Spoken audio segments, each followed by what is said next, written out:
Two of the top collegiate baseball teams in the Northeast square off. The Pirates of Seton Hall, in preparation for the Big East tournament, meet the Bears of New York Tech, who ride a 6-game winning streak into their season finale.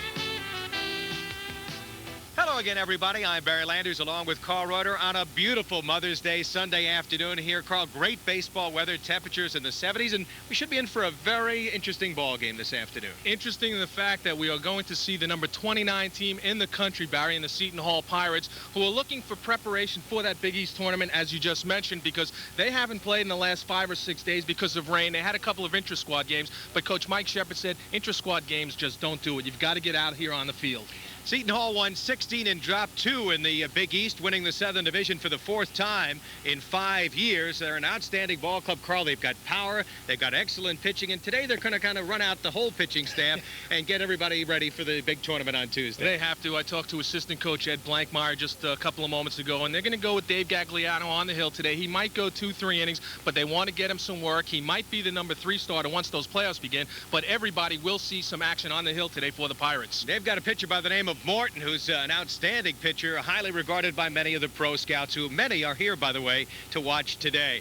Carl, let's talk about New York Tech, because they're a ball club that's been red hot. They struggled early in the season. They've had winning streaks of 10 and 6 in a row, and they want to win this one badly. They've lost 2 straight to the Seton Hall team this year. They want to go out and win number 7 in their final game of the 1989 campaign, Barry. They're a team that relies mostly on pitching and defense. They do have some guys with some pop in their back, but mostly right up the middle, second base, shortstop, and center field. That is their strength. We'll also see a real good one on the hill today for Tech and Jimmy O'Connor. Jimmy O'Connor has pitched a no-hitter and went 8 2/3 innings just about a week or so ago, looking for a second no-hitter. Carl and I will be back with the start of today's game in just a moment. You're watching college baseball on Cablevision's LISN.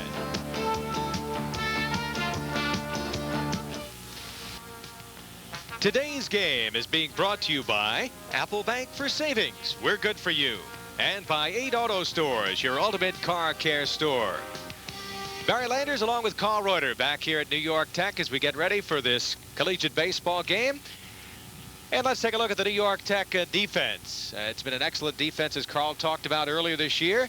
And around the horn at first base, a very versatile player, Jimmy Whitman, Bobby George, who they say may be the best defensive second baseman they've ever had here.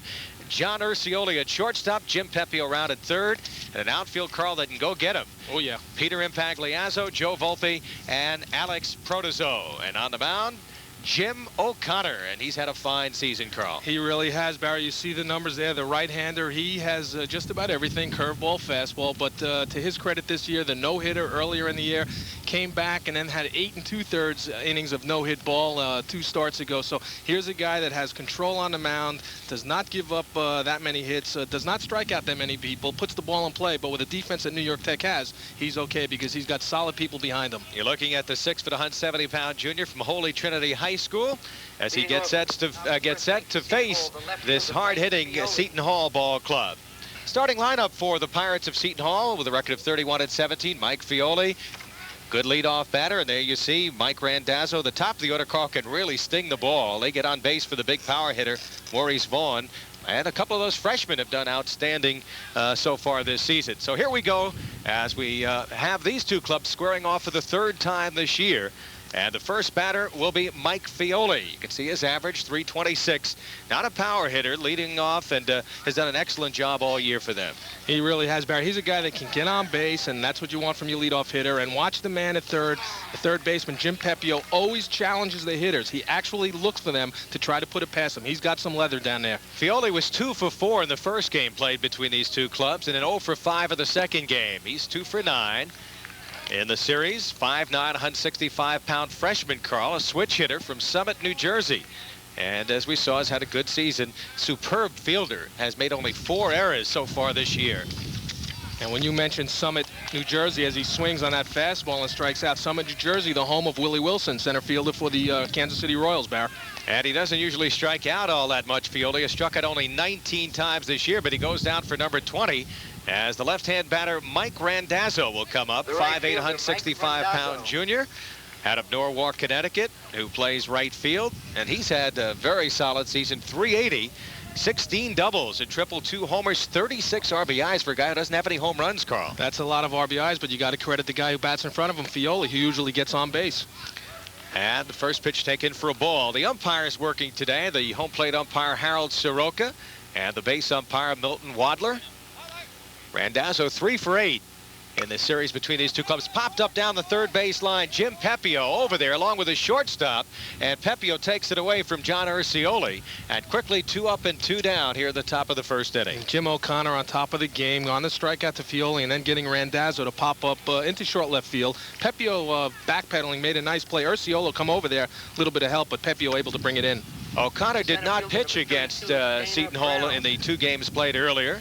Now here's the number 3 batter, Dana Brown, the center fielder. Brown, a 5'860" senior out of New Brunswick, New Jersey. And you see his average, 322, 7 doubles, a triple, 2 homers, 31 RBIs. Excellent speed, has stolen 16 of 21 this year.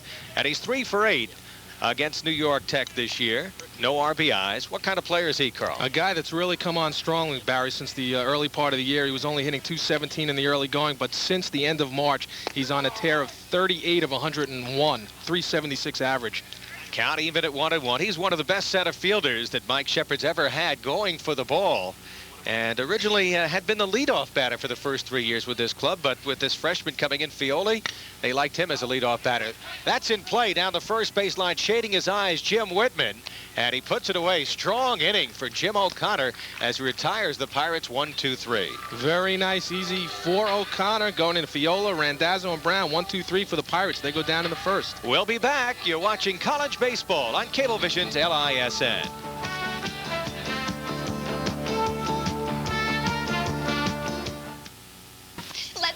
Back at New York Tech, Barry Landers, Carl Reuter. As you see, right-hander Dave Gagliano warming up. We'll set the defense for you for the Seton Hall Pirates. A defense that's been a little bit shaky this year. They've made quite a few errors on the left side of the infield, Carl. Well, you see Vaughn, the big guy at first base, Lamatola, Grappuso is the shortstop, Eastman over at third. And then, of course, in the outfield, Fioli, Brown, and Randazzo. Behind the plate is Bill Reddick. And on the mound is Dave Gagliano. And Dave Gagliano likes to throw the fastball, the curve, the change in the slider. According to Ed Blankmeyer, the assistant coach, below average on the fastball. The scouts look at him, but he's got to build a couple of miles per hour up on that fastball if he's want to get a shot at that. He's had a real nice season, though, Barry, with the 7 wins and 2 losses. And his walks and strikeout ratio is very impressive with 41 strikeouts, only 29 walks. And Dave Gagliano will face this starting lineup for the New York Tech Bears. John Urcioli leading off. And he's a good leadoff man. The power in the middle of the order, John Comer, who had a lot of home runs, along with Jim Whitman, both not having the kind of years they had last year when they had big averages. And the back end of the order, they've got some speed down at the end. And as we mentioned, Bobby George playing at second base, batting number 9. So we'll see what Tech does here as they bat here in the top half, bottom of the first inning. There's a look at John Urcioli batting .333, 9 doubles, 2 triples, 4 homers for leadoff man Carl, and 21 RBIs. Good stolen base man. He's stolen 13 of 15 this year. You've got to watch him when he gets on base. He is an excellent contact hitter. And the surprising shortstop out of Tottenville, Staten Island, 5'10", 170-pound junior. Had an 11-game and 8-game hitting streak earlier this year. And he faces the right-hander who misses for a ball. Gagliano, guy, as Carl said, has good stuff.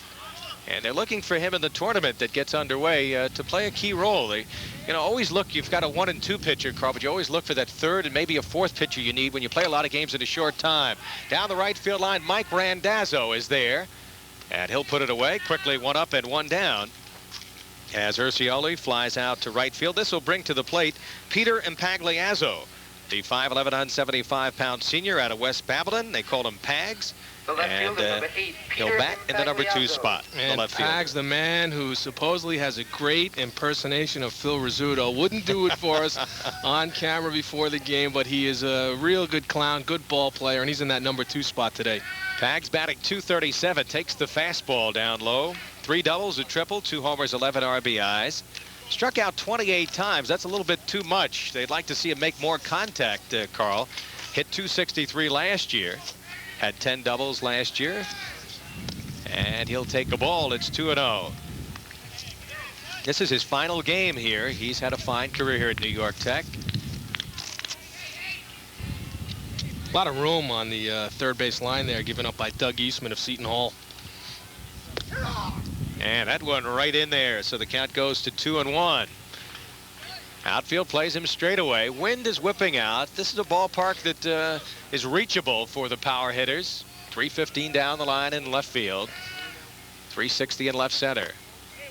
And that now runs to 3-1 the count. So this is the hitter's pitch right here, 3-1. He could be looking for a pitch in his zone. And if he gets a shot at it, he'll be cutting away. 2 out. Or rather, actually 1 out, and now Peter Impagliazzo is the first base runner as he draws a walk, and that'll bring up Alex Protozo. Alex, the right fielder, 5'9", 170-pound junior out of Hop Hog, has the highest on-base percentage on the team, Carl, at .409, batting .326. 9 doubles, a triple, 3 homers, and as you see, 25 RBIs, and excellent slugging percentage of over .450. He can do it all, this Protozo. Originally, he wasn't going to be in the lineup, but they put him in here. It's the last game of the year, and they're going to get some people to play ball. Mark Fernandez had been starting out in the outfield as one of the positions, but they're going with Protozo today in right field. First pitch is a ball. Bill Reddick has a fine arm, and the runner Impagliazzo has stolen 7 of 10 bases this year, held on by Maurice Vaughn. And he'll draw a throw over there. Vaughn's defense has been questioned a little bit this year. Had a better year defensively last year. The left side of the infield, Carl, has made a lot of errors at third and short. Eastman and Grappuzzo. So they're a little concerned, although they're strong up the middle at catcher, second base, and in center field with Dana Brown and Mike Lamatola at second base and Bill Reddick behind the plate. Again, Impagliazzo draws the throw. Well, you talked about Vaughn over there, maybe not too strong with the leather, but Eddie Blankmeyer said the way he hits, he's gonna knock in a lot more than he's gonna give up. That one right in there. Plate umpire Harold Soroka calling the strike. And the count now even at 1-1. Wind seems to have shifted a little bit now, Barry. Kind of blowing in from center field towards left. Protozo batted .232 last year after batting .306 as a freshman. Line drive hitter. And he takes that one for a strike. Good location on the outside corner. Exactly where you want a curveball on a right-handed hitter. Down and away and make the guy go with that pitch. This instance, though, Protozo was looking at it and took it for the called strike. Wind blowing out here will favor the hitters as it looks like it's blowing out towards left center and right center from directly behind home plate. That wasn't really Gagliano's best move. Just a little hello toss to let him know, the runner Impagliazzo, that let Gagliano know that he's there. He's not going, and the pitch taken outside for the now. The count goes to 2-2. Bobby Hirschfield, the coach of the New York Tech Bears, down the line at third base, giving signals now to Protozo. This is a Tech club that'll play hit and run. They'll look to build runs rather than the big inning. As Carl said, defense and pitching have gotten them here lately. Count runs full at 3-2 as Gagliano misses outside. Well, 3-2 with 1 out. You might see now the runner Impagliazzo over at first base running on this one. Might even see a hit and run. You might just see a straight steal. We'll keep an eye on the runner. Vaughn again holding it first. And he again will draw the throw. Gagliano's a big boy, 6'3", 195 pounds, a senior from Mountainside, New Jersey. And as Carl mentioned, record of 7-2. Runner is going, and that one fouled back. So the count will hold at 3-2. Of course, the big man on the pitching staff, Carl, a lot of the scouts are here. Maybe they'll get a glimpse of him, maybe pitching an inning. Although I kind of doubt it with the tournament getting underway on Tuesday, is Kevin Morton, the lefty out of Norwalk, Connecticut, 9-2 with a 1.76 ERA. Microscopic. 87 innings, 88 Ks. You got to like that when you strike out more than innings pitched. That's very impressive. He throws in the high 80s and is regarded as a high draft choice, as will be Maurice Vaughn, Vaughn, the first baseman. Gagliano stepped off there. Barry is a 2-time Big East academic all-star with a 3.3 grade point average, majoring in accounting at Seton Hall. Yeah, I like to see these youngsters combine the athletics and academics. There are 2 or 3 players on Seton Hall that are academic All-Americans. I'll tell you one thing, the Pirates like when he's on the mound, though. Impagliazzo's going. That one is playable to the center fielder, Dana Brown. Moving in now. Should make the catch easily. And that retires the batter, Alex Protozo, on the fly ball. So we've got a man at first with 2 out. And John Comer, the 6'5", 235-pound senior, will come to the plate. Out of East Meadow High School, transfer from Nassau Community. Carlos struggled a little bit after hitting last year .356. He's down to .282 this year. Coaching staff just wondered what might have happened to him. You see the numbers down on the home runs. 8 home runs is, you know, a good number, but coaching staff here at New York Tech feels that he should hit anywhere between 12 and 15, 16 home runs a season. Throw over to first base, and again, Impagliazzo back. Comer is not really a pull hitter, Carl. Likes to go to left center, right center. He's hit some monster home runs to center field. And as you can see, the left fielder, Mike Fioli, Barry, is playing him more towards the gap in left center, giving him a lot of room off the line down left field. Last year was one of the toughest outs in the East, batting .356 with 4 homers, 31 RBI. So he's improved his homers, but has the same number of RBIs. A little late on that fastball, as Gagliano challenged him. You know, I was saying before, Barry, that the Pirates like when Gagliano was on the mound, and one of the reasons is because every time he has pitched in the 7 games this year, the Pirates have hit .345 as a team, averaging 13 runs a contest. Not too shabby. He drills that one. That'll be our first base hit of the ball game. Brown on a couple of hops has it, and Impagliazzo hustling back to second as the throw is right into the bag. And John Comer with a sharp single to center field puts runners at first and second, 2 out. And we'll take another look at that base hit. Well, Barry, he was late on that first fastball, but not this one here, as he rips it into center field. Dana Brown played it back in, holding Peter Impagliazzo just over at second base. But it's first and second right now for New York Tech with only 1 out. This is Jim Whitman, Carl, 5'9", 175-pound junior out of Ward Melville. He's been Mr. Everything this year. He'll play every position. Originally started the season as a third baseman, but was hurt. He suffered a slight fracture of the lower leg and missed quite a few games. Batting only .233 with 2 homers, 3 doubles, 16 RBIs. Struck out 18 times and walked 19. See that he's 5 for 5 in stolen bases, but that obviously came before that hairline fracture because he's still having trouble running. Last year he hit .336 with 12 homers, 50 RBIs, so he's way off his pace of last year. He led the '88 team in 7 offensive categories. There are the runners at second, Impagliazzo, and over at first, John Comer. Hard-nosed player, pesky hitter, and the count goes to 2-1. He has some power and can drive the ball. Right here, Jimmy Whitman was looking down at Bob Hirschfield, but with 2 outs, Barry, nothing fancy here. He's just telling him Hirschfield is to hit the ball. Whitman, as we mentioned, started the season at third base and then was hurt. Jim Pepio, who'll bat right after him, took over third, and they haven't been able to take him out of the lineup when Whitman was hurt. Whitman came back, played second. Bobby George wasn't hitting, and he's playing first base today. That one hit deep to left center field. Dana Brown on the run, back, and he one-hands it just in front of the fence in left center. Good jump on the ball by the center fielder, Dana Brown. You talked about the strength up the middle in center field for Seton Hall, Barry, and he was able to pull in the drive by Jim Whitman, and that left 2 runners there because most likely they both would have scored. No runs, 1 hit, 2 left. After 1, we have no score. We'll be right back. You're watching college baseball on Cablevision's LISN. We're back. Barry Landers, Carl Reuter here at New York Tech. As you see the Seton Hall Pirate bench, 31 wins, 17 losses, 16-2 in the Big East.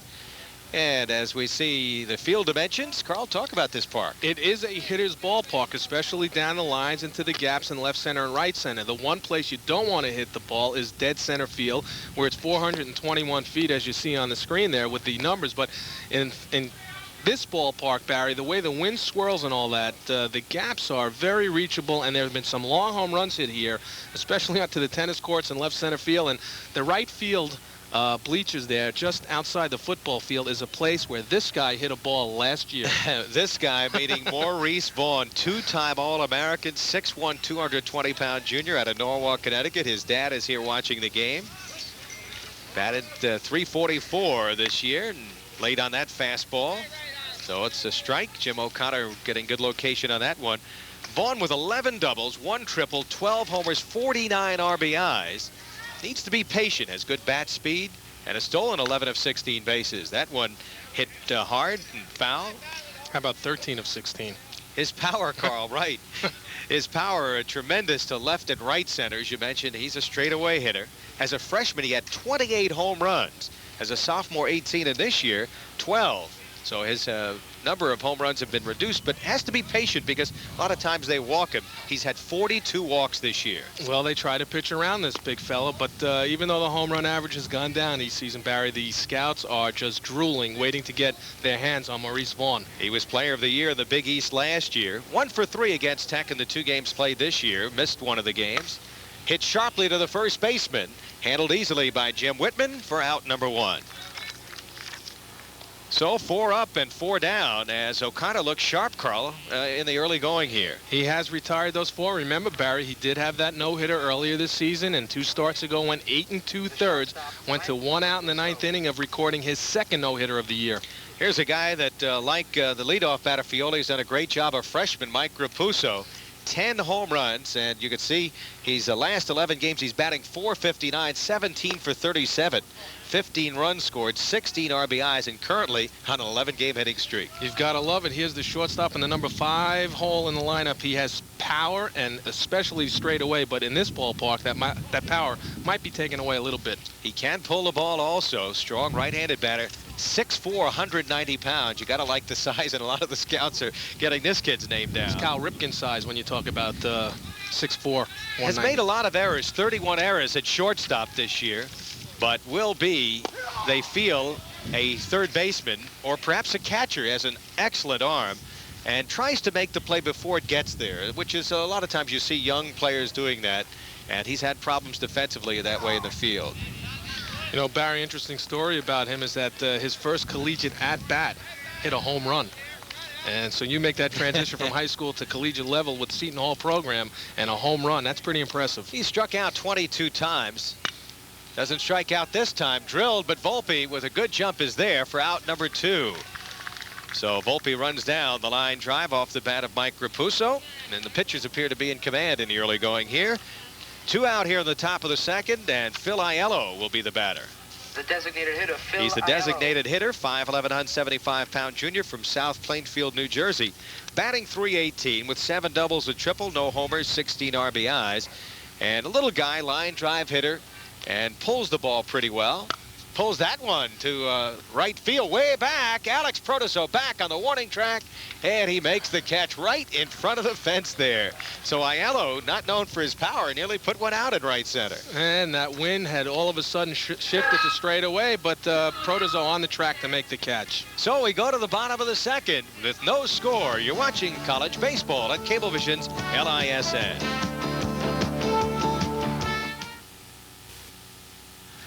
Back in the sunshine here on Mother's Day. Barry Landers and Carl Reuter. Hope you're enjoying the action. We've got a busy schedule of baseball games for you high school baseball fans. We'll be broadcasting right here from New York Tech, Carl, later this month. Those high school championships, as you look at Bob Hirschfield down the lines at third base. Amazing job that he's done here, the Division I level of baseball in the metropolitan area, Barry. So competitive when you look at CW Post down the road and St. John's, and if you go to Jersey with this Seton Hall club and Fairleigh Dickinson, a lot of good baseball played right here on the island, and then you bring that into the metropolitan area. A lot of respect for this New York Tech program among the Division I teams that have played Tech over the years. They just barely missed out on an opportunity to play in the playoffs, the ECAC playoffs. Pace was given the at-large berth, and CW Post right down the road. Dick Beiningthump beat him twice yesterday to advance. Here's Jim Pepio, known as Pepper. 5'9", 170-pound junior from Islip, transfer from SUNY Farmingdale. He's had a fine season, batting .333. Dedicated kind of player, an excellent contact hitter. You saw the movement of Gagliano's pitch right there. Took over at third base. They just haven't been able to get this guy out. Carl has made only 2 errors since taking over. He's had 103 at-bats, 15 RBIs, pesky hitter, punch and Judy hitter, not much power in the outfield, not playing him deep. No, not very deep at all, but you mentioned only the 2 errors, Barry. He has been just glued down at third base. Of course, he graduated from Islip High School, the home of John Bariza, who went on to play, of course, in the major leagues. Hit sharply to the shortstop. Grapuso's got it. See the strong arm this time right on the money. And out number 1 here to begin the bottom half of the 2nd inning as Pepio is retired 6-3. So the number 7 hitter will be Joe Volpe coming up. Great defensive player. Played for St. Francis Prep High School, the Catholic high school champs back in '86. And Volpe, a transfer from Nassau Community, 1 for 3 in the 2 games played between the 2 clubs. Batting at .258, 2 doubles, a triple, no homers, 9 RBIs. Here's a kid who missed quite a few games, Carl, with a sprained ankle. And he slipped on a bag to sprain his ankle. Missed 22 games. First game back, he went 4 for 5 against Hofstra. Last year, batted .365 with 6 homers, 40 RBI. So another guy that hasn't hit as well as he did last year. Vaughn should have no trouble on this one. So he's been very busy here in the first couple of innings. He really has. Out in center field there, Dana Brown has now made his second catch of the game. And, of course, the other one was on Alex Protozo. And also had the base hit his way. So the number 8 hitter will be Paul Bruno, the catcher. Big boy, 6'2", 215-pound sophomore from Hicksville. Batting only .210, 3 doubles, 6 homers, 18 RBIs. Problem, Carl, is contact. Has struck out 26 times this year, Bruno. They're working with him, Barry. They've got to refine his tools right now. He had 5 home runs this year. They're working with his power. He's coming along. He's more of the defensive catcher right now for New York Tech. Strong throwing arm, and as you mentioned, they're working on his hitting skills. Big boy, should be able to drive the ball. Boy, that wind is really gusting now out towards left field if he can get it up. He does get it up, but he swung late on that one. Catcher Billy Reddick hangs on as the wind blew that one back. So a strong inning for Dave Gagliano in the second inning as he retires this side. 1, 2, 3, getting Pepio, Volpe, and Bruno. And after 2, we have no score. You're watching college baseball on Cablevision's LISN.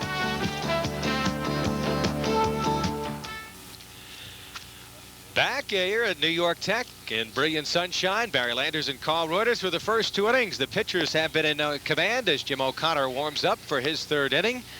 And as you said, Carl O'Connor late in the season has really come on. I think the success of this Tech club has really been outstanding.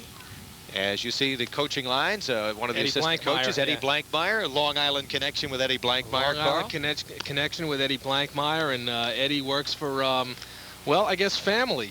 His father-in-law is Mike Shepard, so I said that must be nice working for family. He said job security. Eddie did have connections here in Long Island, and we'll tell you about that in just a moment. Hope you're enjoying the action. As we mentioned, we'll have more baseball coming your way. High school baseball, the Nassau County A and B championships will be coming your way later in this month. And then next month in June, we'll be here at New York Tech for the Class C Long Island Championship as well. Don't forget exciting lacrosse. Our next high school lacrosse game coming up this week. And it'll feature Carl Reuter's Wantagh team against the Division Avenue Levittown team, coached by Jimmy Amon. Always has a good club, that Jimmy Amon. So here we go with Doug Eastman, the number 7 batter, beginning the 3rd inning for the Pirates. O'Connor has retired the side in order. Gets the bouncer to 3rd. Jim Pepio handles it well and rifles the throw over to Jimmy Whitman. So O'Connor getting ahead of the hitter, and Doug Eastman bounce out. Eastman was batting only .235. First time he has faced the New York Tech squad this year. That'll bring up Billy Reddick. 5'11", 185-pound sophomore out of Union, New Jersey. Attended Seton Hall Prep, and one of Mike Shepard's sons coach at Seton Hall Prep. He's had some sons that have played for him at Seton Hall. I'm very proud of that. Oh, he is indeed. Reddick batting at .302, 6 doubles, 2 triples, a homer, 22 RBIs. He's hit well lately, Carl. Last 8 games batting .321, going 9 for 28. Yeah, he's really come on. In fact, he's been more effective, though, in the Big East, Barry. He hit in 12 of 15 Big East games. Line drive hitter has cut down on his strikeouts. Puts the ball in play. He's matured over his freshman year. You know, that's tough taking over coaching or playing as a catcher, you know, and taking over a pitching staff, especially in the competitive Big East. Needs a little bit more work on maybe handling the pitchers, but has that rifle arm and a real prospect, Billy Reddick. He's gone down 23 of 44 runners attempting to steal this year. Has made only 6 errors behind the plate this year. Slow top of the 3rd will be a tough play for Pepe. Look at that throw, and Whitman with a great play to keep his foot on the bag. Carl, you talked about the interior defense of this New York Tech club. We saw both ends beautiful play. Jim Pepio at 3rd and Jim Whitman with fancy footwork at first base. You've got to like it. They said Pepio, you can't get him out of the lineup. Let's check the roller right there, and you will see Pepio coming in. Now, he really is phenomenal on slow rollers. The off-balance throw. Now watch that little tidy footwork over there by first baseman Jim Whitman, and yes, they get him. Whitman played first base last year and has not played much there this year, but playing there today. Back to the mound, knocked down as Mike Lamatola will be retired. The throw to first in time, and Jimmy O'Connor's retired the side in order in each of the first 3 innings. Well, maybe we have another one on the way, Barry. He's tossed one, and he nearly came close to a second. So O'Connor in command right here. We'll go to the bottom of the 3rd. No score. You're watching college baseball on Cablevision's LISN.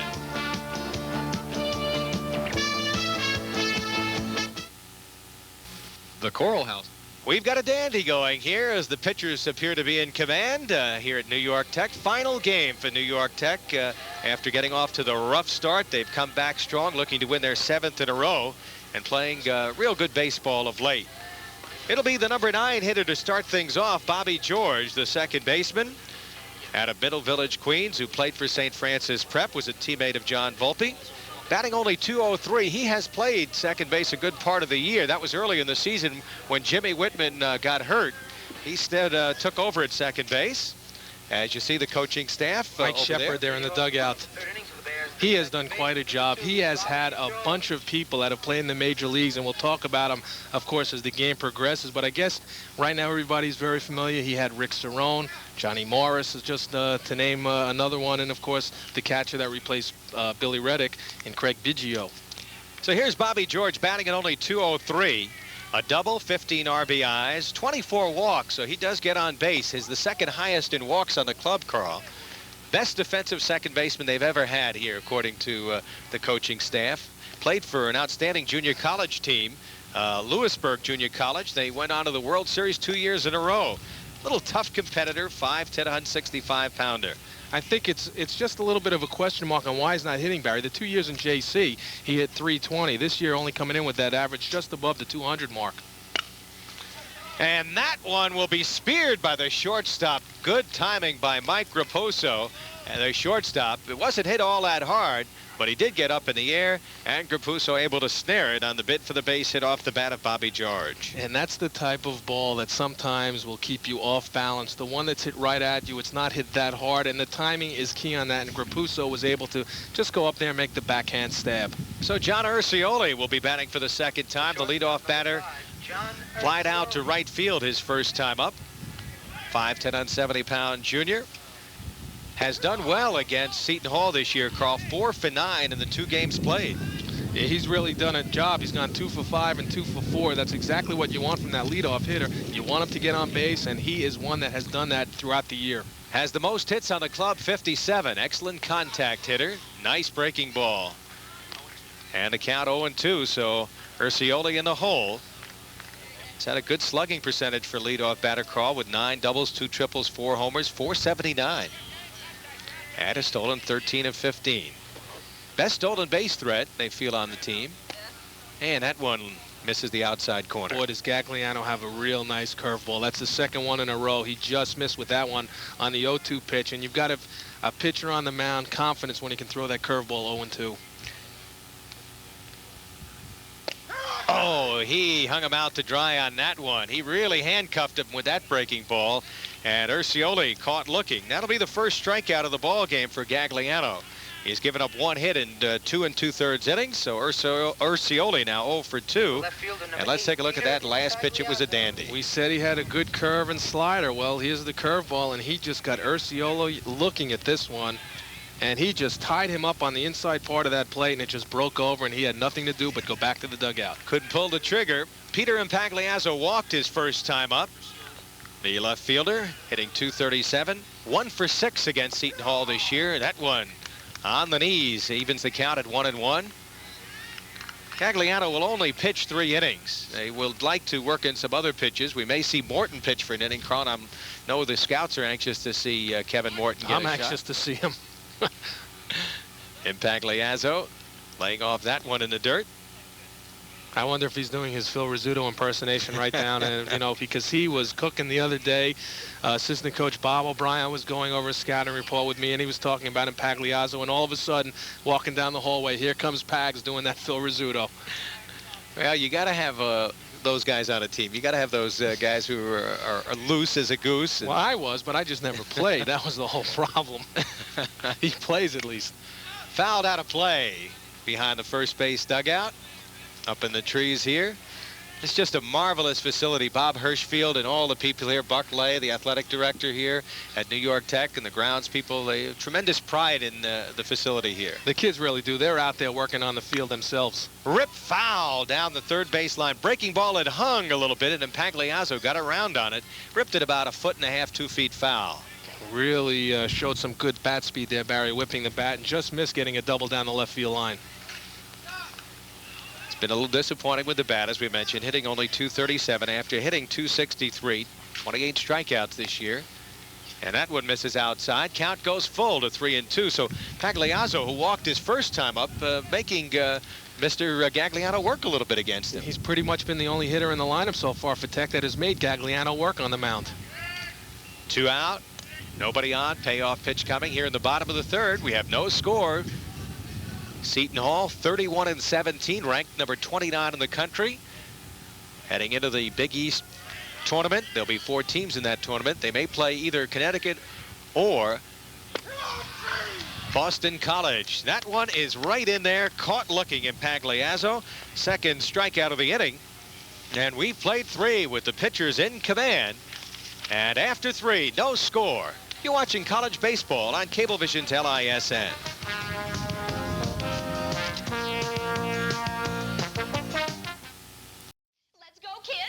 We're back. Barry Landers and Carl Reuter back here at New York Tech. We go to the 4th inning. Jim O'Connor has been perfect through the first 3, getting ready to face the top of the order, Carl, as we head to the top of the 4th. And we mentioned before that Billy Reddick replaced Craig Biggio, a Long Islander out of Kings Park High School. Barry now doing some great things in the major leagues with the Houston Astros. And Biggio, a real nice kid. In fact, never thought maybe he'd get to the major leagues. There's Craig. Good look at this kid, because he won the Hanson Award in Suffolk County, Barry, as the best football player his senior at Kings Park. But here he is in the major leagues, just having an outstanding time there. And you can't ask for a better guy to work under than Yogi Berra, and that's who Craig Biggio is working under right now with the Houston Astros. And of course, there's another Long Islander that's on that team, and there's Yogi working with Craig Biggio, and that's got to be quite a thrill for Craig Biggio. Fine young man. Everybody you talk to, Carl, about him has nice things to say about him. And of course, there have been a lot of Long Islanders who have gone on to succeed off the campus of Seton Hall University. John Morris is one that comes to mind real quick. And we've got something in store for Johnny Morris fans also, so don't despair. All right, as we go to the 4th inning, Carl, going to turn the microphone over to you to do a little bit of the play-by-play as Mike Fioli, who struck out his first time up, batting here as they'll try to solve Mr. Jim O'Connor. They haven't done much against him. No, that's right, Barry. Fioli, his first time up, the left fielder, struck out swinging his first time up, the leadoff hitter in the ball game, and nobody's been able to touch O'Connor as of yet. Count goes to 1-2 on Fioli. So Mike Fioli, the leadoff hitter, no score in the ball game, as Barry said, 9 up and 9 down for Seton Hall as we play the top half of the 4th inning. In fact, there's just been 1 hit in the ball game, and that came back in the 1st inning. John Comer of Seton Hall with a base hit as the count evens up at 2-2. Fioli's a switch hitter, Carl, and likes to go from the left side. Was a second baseman in high school. They've moved him to left field. Actually was recruited as a left fielder. Mike Shepard said, I want you to play left field. Originally thought he'd be a number 2 hitter, but he's turned out to be an excellent leadoff batter. The 2-2 has popped up. Urcioli, the shortstop, back on the grass and should be able to make this, and he does. So we've got 1 out in the top of the 4th, and that is 10 straight hitters now for Jim O'Connor on the mound. Carl, you kind of wonder that Seton Hall was a little concerned. They hadn't played a game since, I guess, Monday of this week. Heading into the Big East tournament, they wanted to be sharp.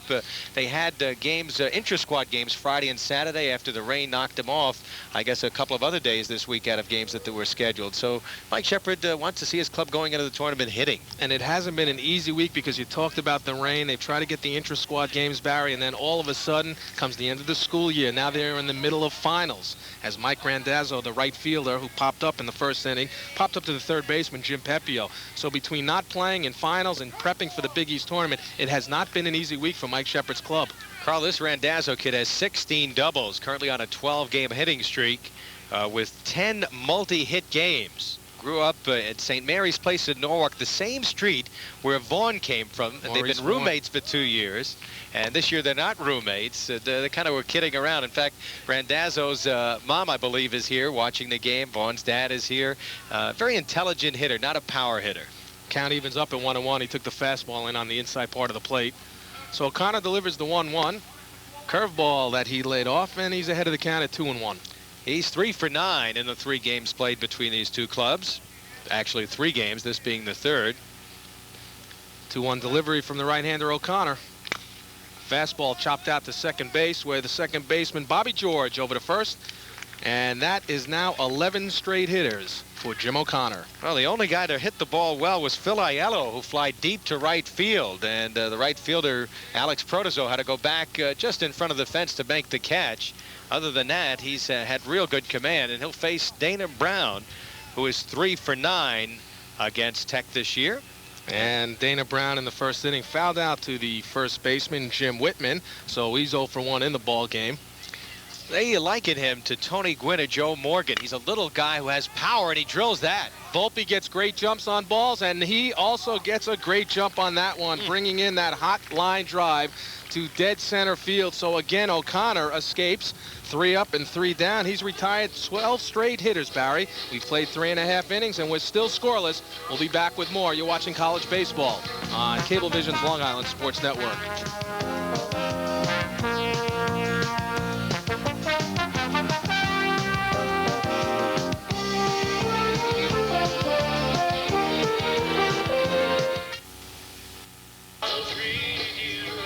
We have a new pitcher on the mound for the Seton Hall Pirates as Kevin Morton has come on to pitch here in the bottom of the 4th inning. The lefty, 6'1", 170-pound junior out of Norwalk, Connecticut.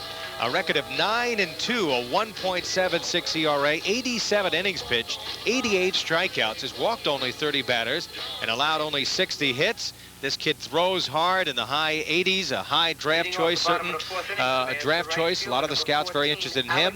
Likes to throw the fastball, major league speed. As we mentioned, he's got a curve, a change, and a slider. He's got the whole package, Carl. And his biggest performance, as you look at Alex Protozo, who flew out in the first inning, his first time up. And we will get a look at Kevin Morton, the southpaw, on the mound. And the first pitch is drilled into right field for a base hit for Alex Protozo, who is now 1 for 2 in the game. So Protozo, who has been hitting very well of late, had a 9-game hitting streak twice in the month of April, gets the second base hit of the ball game for Tech, and they've got their first leadoff batter on. Started to tell you the story about Kevin Morton's biggest performance of the season, Barry. It came when Seton Hall shocked the then #1 team, Miami. They beat him 5-1 on February 20th. Morton struck out 12 Hurricanes, throwing a 4-hitter as John Comer, the designated hitter, steps up to the plate. Comer with a base hit in the first inning off of then the pitcher, Dave Gagliano. So now Comer goes up against the left-hander, Kevin Morton. So let's see what kind of a hitter he is against facing the left-handed pitcher. Good fastball in on the hands that time. They like to pitch Comer in. They don't think he can get around and pull the ball. They don't want to give him that ball away because his power is to left center. Gets that big arms out, and he can get the bat head out on the ball, Carl. Well, you want to tie him up inside, Barry, as you mentioned, those hands. You don't want to let him extend those arms over home plate. So if Morton's on the mound and he's sharp, he's going to try to tie up Comer inside. Protozo at first, and that one fouled away. Let's take a look at Protozo. He's stolen 7 of 14 bases, so not a major threat. This New York Tech club doesn't have overwhelming statistics as far as stolen bases, although they do play for the run more often than going for the big inning. John Comer, big designated hitter. Vaughn holding at first, has a big hole between first and second, goes the other way and rips a foul hard down the left field line, Carl. He got around on that one just a little bit behind, because he should have been able to maybe pull that ball more because it was out over the plate. But as you have down on the scouting report, Barry, he is an opposite field hitter, and he likes to go to gap. Wind is blowing out to center field. We've had some fine defensive plays in center field by both Dana Brown and the center fielder Joe Volpe for New York Tech. Oh, he tied him upstairs, Barry. He was not able to get the bat around on that at all, and Morton displaying one of those fastballs that the major league scouts like. Comer in 152 at-bats had struck out 20 times prior to this one. That's number 21, and Morton picks up another strikeout, Carl, so that ratio of a strikeout an inning certainly will continue as he'll face Jimmy Whitman, who fly deep to center field. Brown making a fine catch way back into center field. So Whitman 0 for 1 in the ballgame. See if he can solve the left hand of Morton, as he throws over to first, not his good move, but those left-handers don't need those good moves. They're sneaky when they go to first base. Down to the third baseman, Eastman to second for one, back to first, and they've turned that double play. Mike Lamatola in the middle with the spin. A 5-4-3 double play ends the inning. We've completed 4 here at New York Tech, and Seton Hall and New York Tech are scoreless. And we'll be back with more college baseball right after this. You're watching Cablevision's Long Island Sports Network. Well, this game's moving right along. I thought we were going to get a lot of hitting.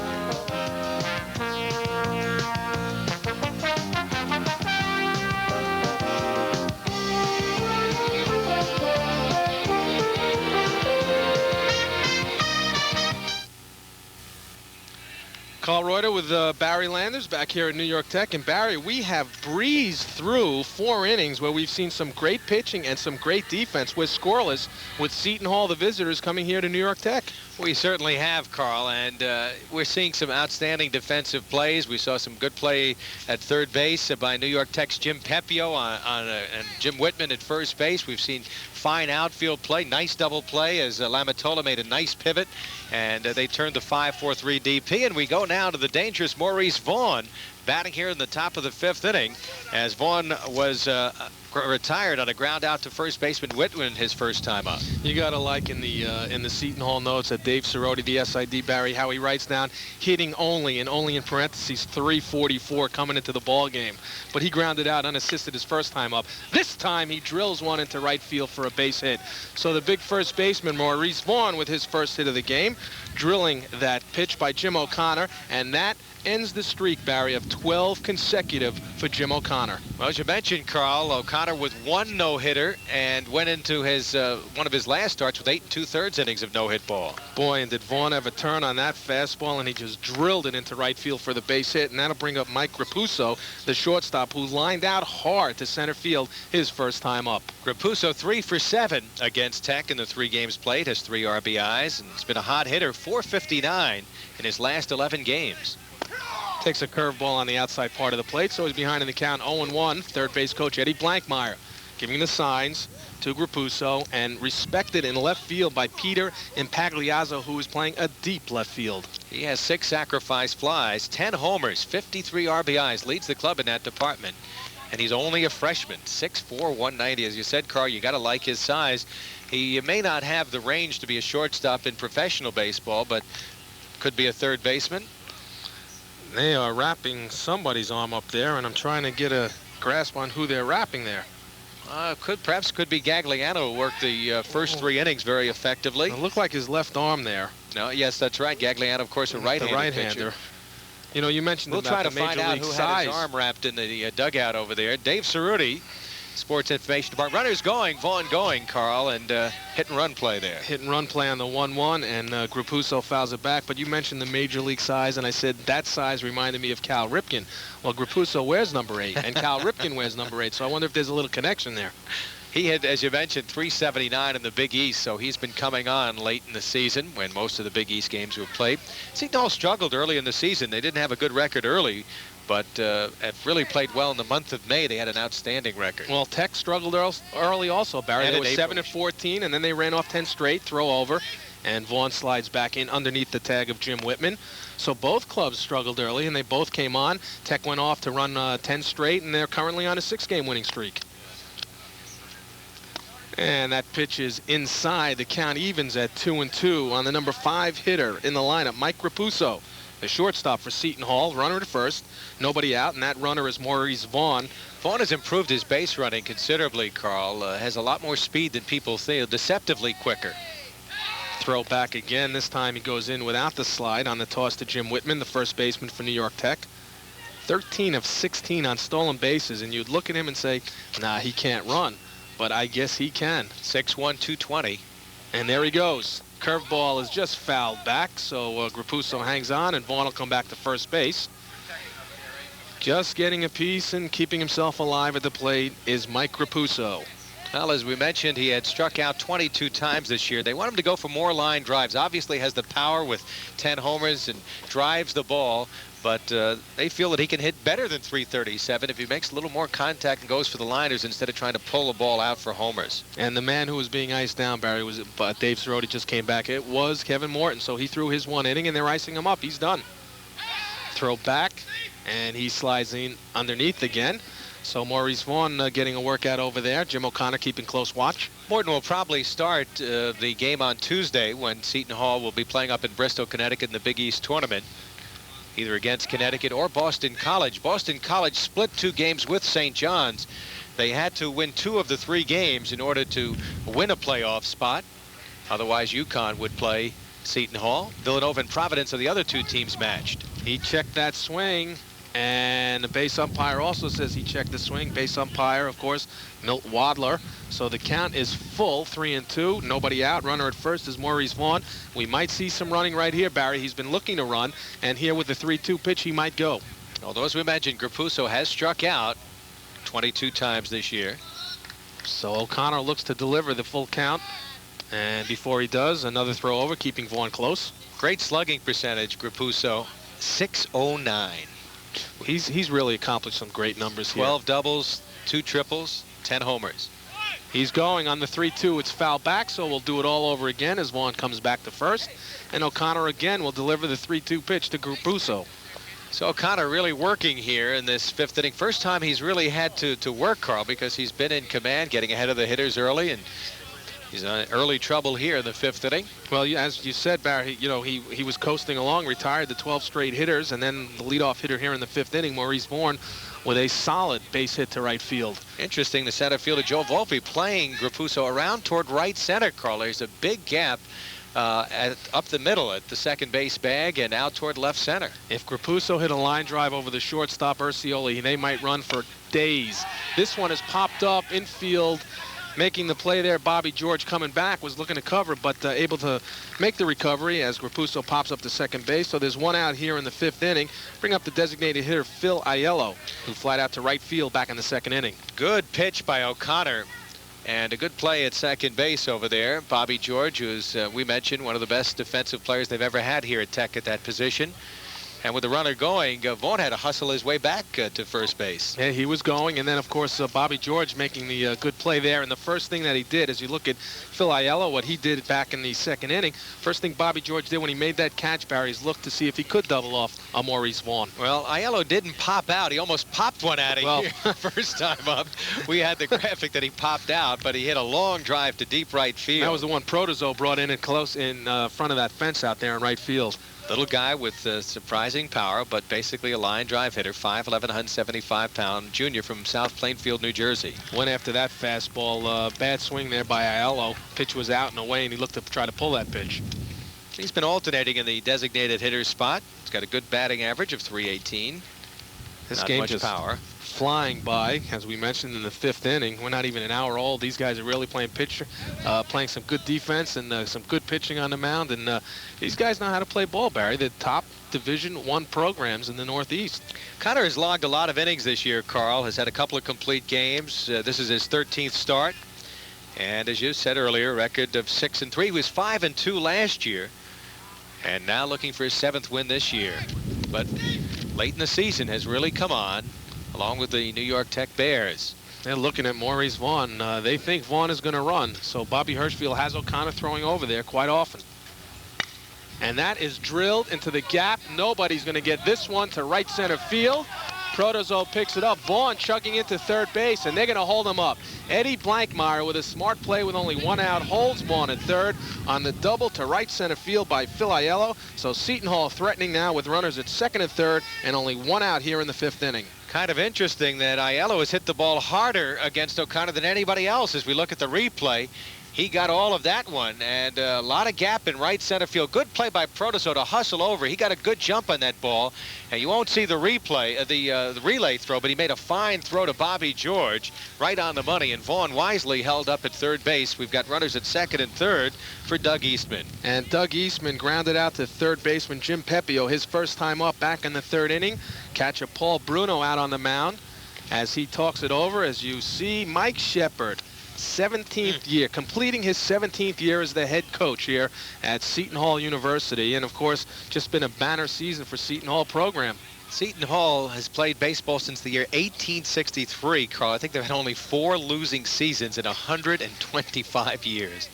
So O'Connor delivers the curveball. That is up high. It's 1-0 on the third baseman, Doug Eastman. Runners at second and third, 1 out here in the 5th. Eastman having not a good year at the plate. .235 was a transfer from Duke, Carl. He led the Atlantic Coast Conference in hitting as a freshman.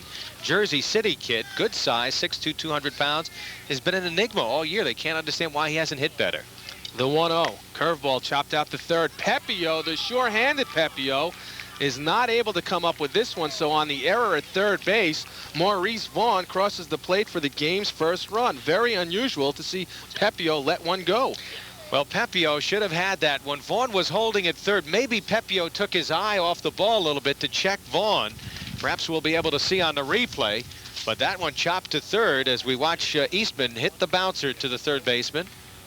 Just went right through Pepio's legs, Barry, and good play there. Good backup by Urciola, the shortstop. He could have given up on that one, but he was there, kept the ball in the infield, also kept Aiello at second base, and of course Vaughn comes across the plate for the game's first run. Urcioli had a notion of maybe going to the plate because Vaughn did get a late start on that. He was holding up. We'll have a conference here with Eastman now at first base, and Billy Reddick will bat with runners at first and second and 1 out. And the game now in front for Seton Hall, leading by a score of 1-0. And they're still threatening here with runners at first and second in the 5th inning, only 1 out. And Reddick, you mentioned the hitter, Barry, also grounded out his first time up in the 3rd inning, grounded out to the third baseman, Pepio. O'Connor has worked 4 1/3 innings, 2 hits, given up 1 run. We don't know if that'll be an earned run or an unearned run. It'll depend what happens here. No walks and 1 strikeout. They may be thinking it may be a possible bunt here. Maybe that's why they had the conference on the mound, Carl. Reddick hitting at .302, and it's been hot, as we mentioned earlier, .321 over his last 8 games. Runners at first and second there. Eastman at first. Aiello, the DH, who had that double before, is at second base. So first and second. 1 out here, top half of the 5th inning. Jim O'Connor on the mound, in trouble. Delivers, and that is smacked out to center field. Joe Volpe has a beat on it. Runners tag, but nobody's going to advance because Volpe with a strong throw into Jim Pepio. Volpe has a cannon for an arm, and you saw it right there. Reddick hit it sharply, hit the breaking ball. It hung up that time, but he lined it right to center field. And I'll tell you, both teams have outstanding defensive outfields. Big difference is Tech's defensive infield has been outstanding all year. And as we mentioned, Seton Hall's had some problems. But you're not going to find 6 outfielders that we have out here today who can catch the ball any better anywhere else. And one guy for New York Tech that's not even starting and has played all year long is a freshman, Mark Fernandez, another outstanding outfielder. As now Mike Lamatola, the second baseman, is up with 2 outs, runners at first and second. Lamatola grounded out his first time up. Pass ball will be charged here to Paul Bruno as the runners advance to second and third. This makes it a very important pitch coming up to the number 9 hitter here. Lamatola hitting .246. Runners at second and third, as you can see, with 2 out. So runs well, bunts well, Carl. So they've got to look at a possible squeeze, even though there's 2 out here. Well, he might try to lay one down. He's the number 9 hitter in the lineup, and Pepio, the third baseman, is playing well behind the bag at third. You never know. But he decides to swing away, and he pops this one up to short center field. Volpe taking charge, makes the catch on the run in center field. But Seton Hall does get on the board, Barry. There was 1 run on 2 hits. 2 men left on base here in the 5th inning. We'll go to the bottom half of the 5th. Seton Hall leads New York Tech by the score of 1-0. You're watching college baseball on Cablevision's Long Island Sports Network. Carl Reuter with Barry Landers back here at New York Tech, and a good look from what it looks like to be maybe a batter in the Division I level of college baseball. New pitcher on the mound, Barry, for Seton Hall, and it's a right-hander, and he goes by the name of Sam Mandia. And Mandia is a pretty big kid at 6'1", 185, and there are the numbers on Sam Mandia. So as Mike Shepard said, out of Marlboro, New York, Mandia, Shepard said he was going to use everybody today to get him in preparation for the tournament. And Mandia, you know, hasn't really pitched too much this year, only 12 2/3, giving up 15 hits, and struck out 10 and walked 11 on the year. So Seton Hall with a 1 run. I'll tell you, it was a big out for O'Connor to get Lamatola with runners at second and third. And he has pitched well through the first 5 innings against him. A real tough. Carl, you take away that error, I think we'd have to maybe score an unearned run, because Vaughn was holding up at third, and had he retired the batter, the next batter was retired, so they wouldn't have scored a run. I have to agree with you on that, Barry, but we're not official scorers. So. All right, Scooter. No, you've got to go to Peter and Pagliazzo for that. I'll tell you, I was, trying to get him to do it for us, Barry, but he would not go for it. But hey, we might catch him in the dugout during the course of the game doing it. But nevertheless, we go to the bottom half of the 5th inning with Seton Hall on top by the score of 1-0. Mandia's first pitch comes to Jim Pepio, up for the second time, grounded out to short back in the 2nd inning. So Pepio, the man responsible, I guess, right now for letting Seton Hall get on the board. Mandia, the 3rd pitcher to work for Seton Hall today. He has followed Gagliano and Morton, count even at 1-1. Jim Pepio, defense pretty much straight away right now on Pepio, right-handed hitter. He's 1 for 10 against Seton Hall pitching this year. Curveball in there for a strike. And the count goes to 1-1 on Jim Pepio. And the delivery by Mandia. Pitches down in the dirt. So Jim Pepio looking to get something going here for New York Tech. Remember, they pretty much scrapped for runs this year, Barry. They don't really have the power that they have had in years gone by. The guys that have been hitting have not really been able to poke it out this year. And Pepio goes down on strikes. So swung at a pitch down and away. Might have been in the dirt, but he went fishing for it. And that is the 3rd strikeout, or 4th strikeout for Seton Hall pitches in the ball game. Yes, Urcioli and Pagliazzo, Comer, and now Pepio. Get another look at Mandia's pitch, and we will see that the pitch is down and away. A good spot, good location by Mandia. So here's center fielder John Volpe, who's 0 for 1. And Volpe flied out to center field his first time up. Fakes a bunt. Joe Volpe, the center fielder for the New York Tech Bears, who trail by the score of 1-0. I'll tell you, Carl, the way he runs in the outfield doesn't look like that sprained ankle has slowed him down. Looks like he's 100%, has excellent speed out there. He can go get him. We were talking to the New York Tech coaching staff, and that is a strike, as the base umpire, Milt Wadler, says he went around on that. But they said you could send the fly ball out to center field, and Volpe could sit down at the table, have a sandwich, cup of coffee, get up, and then make the catch over the shoulder. And this one, he pops up to the infield. Shortstop Grapuso in short left field makes the catch. So Mandia has retired the first 2 hitters he's faced here in the 5th inning. And that'll bring up the number 8 hitter in the lineup, the catcher, Paul Bruno. One other note on Volpe, on Joe Volpe. They regard him as maybe the best outfielder defensively since Mike Salvemini, and just has great reaction, speed, and arm.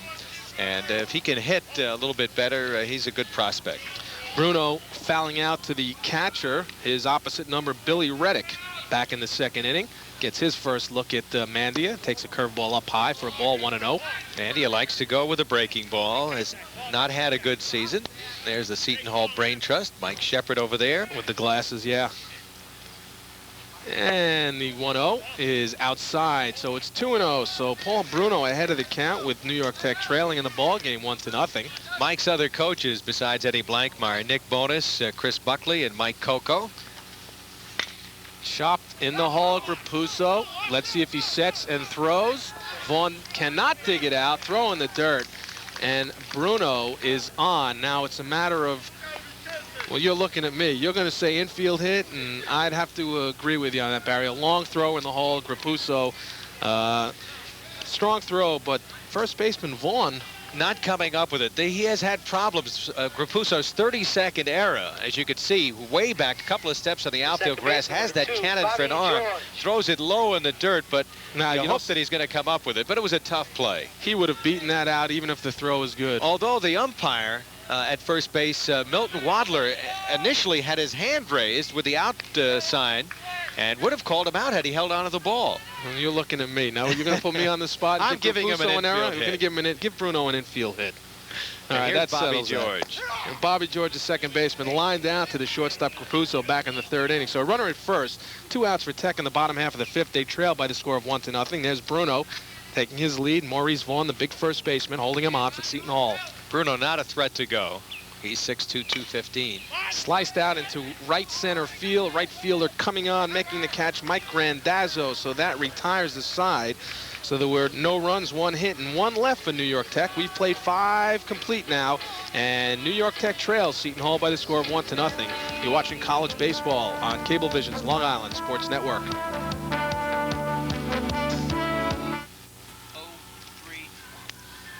Barry Landers along with Carl Reuter as we go to the 6th inning. A well-played game. And the Seton Hall Pirates leading the New York Tech Bears 1-0 as right-hander Jim O'Connor is on the mound getting ready for his 6th inning of pitching. O'Connor deserved a better fate, Carl, in that 5th inning. Gave up the leadoff hit to Maurice Vaughn after Mike Rapuso popped to second. Aiello doubled to right center field. And then the run came home when Doug Eastman grounded to third base. The ball could not be handled by Jim Pepio. Maurice Vaughn scoring the only run of the game as we go to the top half of the 6th inning. But you've got to be impressed with Jim O'Connor on the mound, the right-hander for New York Tech. Barry walked right through the first 4 innings, retiring 12 in a row. Ran into a little bit of problems there in the 5th inning, but maintained his composure because they did have runners on. He could have lost a little bit. Bobby Hirschfield came out on the mound, talked to him, and he was able to get out of the inning. So we go to the 6th inning with Seton Hall leading it by the score of 1-0. And leading it off for Seton Hall, we'll go to the top of the order with Mike Fioli, Mike Randazzo, and Dana Brown. So Fioli is the leadoff hitter. He has struck out swinging. That was back in the 1st to lead off the game, and he popped up to short back in the 4th. So he's 0 for 2 against Jim O'Connor. Switch hitter now, of course, batting left-handed, and he has been throughout the whole game. Jim Pepio coming in. Thought there might be a bunt there, but Fioli just faking it.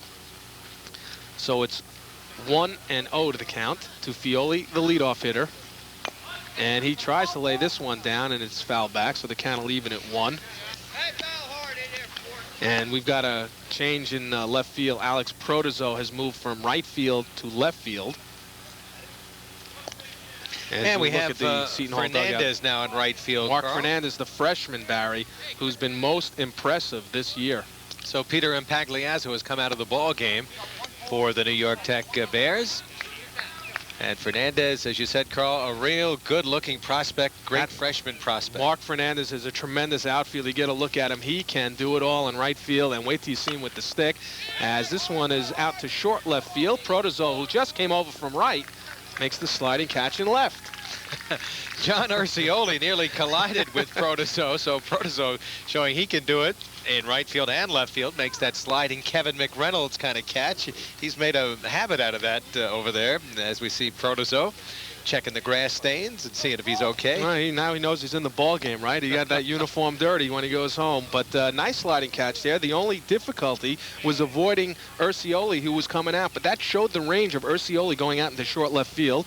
As the number 2 hitter in the lineup, Mike Randazzo, 0 for 2 in the game, popped up to third, grounded out to second. And the first pitch by O'Connor is a fastball for a strike. It's 0-1 on Randazzo. Through 5 1/3, O'Connor has yielded just 2 base hits, has had excellent control. Has not walked a hitter yet in the ball game, Barry. This one up the middle for a base hit into center field. So Randazzo, with his first hit in the game, puts a runner at first for Seton Hall with 1 out here in the top half of the 6th. Randazzo is a threat to go. He's stolen 11 for 15. And this was baseball at its best, Barry. Hit it right back through the box, and that is exactly what Randazzo did. Right into center field for the base hit with 1 out here in the 6th. You saw O'Connor's delivery falling off the mound toward first base, Carl, so he gave him a lot of room to shoot that up the middle. A lot of times they want the pitchers on their follow-through to be square when they come in, but he was off to the first base side there and gave the batter quite a hole there. And for Randazzo, Barry now is hitting 13 straight games with that base hit to center field. And over that period of time, Carl, hitting well over 500. He was batting .564 in that 12-game hitting streak with 19 RBIs and 20 runs scored.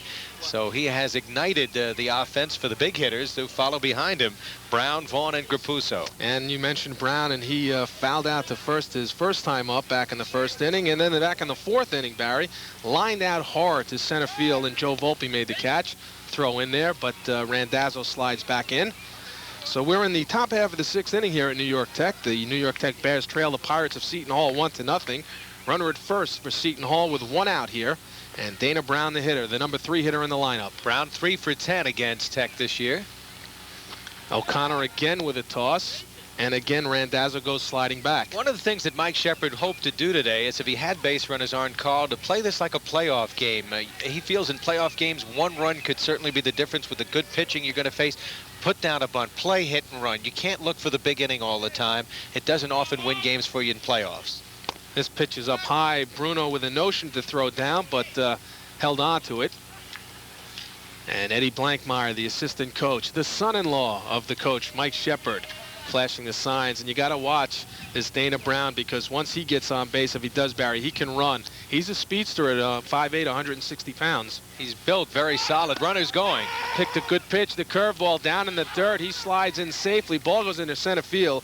But Randazzo will just stay at second base with the stolen base. So now a runner at second and only one out. Bruno's throw bouncing in the dirt, but the runner didn't maybe realize that the throw had gone through there, because he did make an attempt to get up. Has the good jump. He's going all the way. And you'll see from the head-first slide, trying to come up with it, Bobby George, but almost an impossible catch there. And hustling in from center field alertly was Joe Volpe, and held the runner at second base. 12 stolen base of the year. Now Brown with a chance to drive in a run with a man at second with one out. And that man is Randazzo, and this curveball is on the outside part of the plate, called strike. You know, Carl, Dana Brown was a switch hitter. Gave up switch hitting, and the pro scouts feel that he's got to go back to switch hitting. It'll help him. He's batting, of course, .322 as a right-handed hitter this year. Randazzo taking his lead off of second base. Dana Brown, the number 3 hitter in the lineup. Pitches down, and a nice play by Bruno as he protects from that pass ball. He's another guy like Randazzo who's been hot of lately. He's batted .553 over the last 9 games, going 21 for 38 with 17 runs scored and 14 RBIs. Very deliberate at the plate. Takes his time. He'll step out. He'll make the pitcher wait on him, Dana Brown. Look at the upper body. And he just swings through that pitch. And we have lost the count here. We've got a full count now, as the home plate umpire has given us the signal, as our statistician, Hal Sass. He was a little bit disappointed. He's a senior, wasn't drafted last year when many of the players are drafted after their junior year, and he would like to get a shot at pro baseball. You've seen him. He's got great speed and good outfielder defensively. His arm has improved as well. And the full count pitch is foul back. He protects. So we'll do it all over again. 3-2 to Dana Brown. One out. Runner at second is Mike Randazzo. Seton Hall leading it by the score of 1-0. That run came back in the 5th inning, just the last inning, on a grounder to third. Maurice Vaughn was holding. Jim Pepio couldn't come up, went through his legs. Vaughn broke for the plate. That's been the only run of the ball game. Jim O'Connor has been in control. Now Randazzo looking to steal third. Bruno's throw. Strikeout, double play for New York Tech. Bruno with a strong throw down there, Barry. Jim Pepio applying the tag. Excellent play to end the 6th inning. We've talked about the defense being outstanding, and it was right there, the strikeout double play. And we go to the bottom half of the 6th inning with Seton Hall leading New York Tech 1-0. You're watching college baseball on Cablevision's Long Island Sports Network.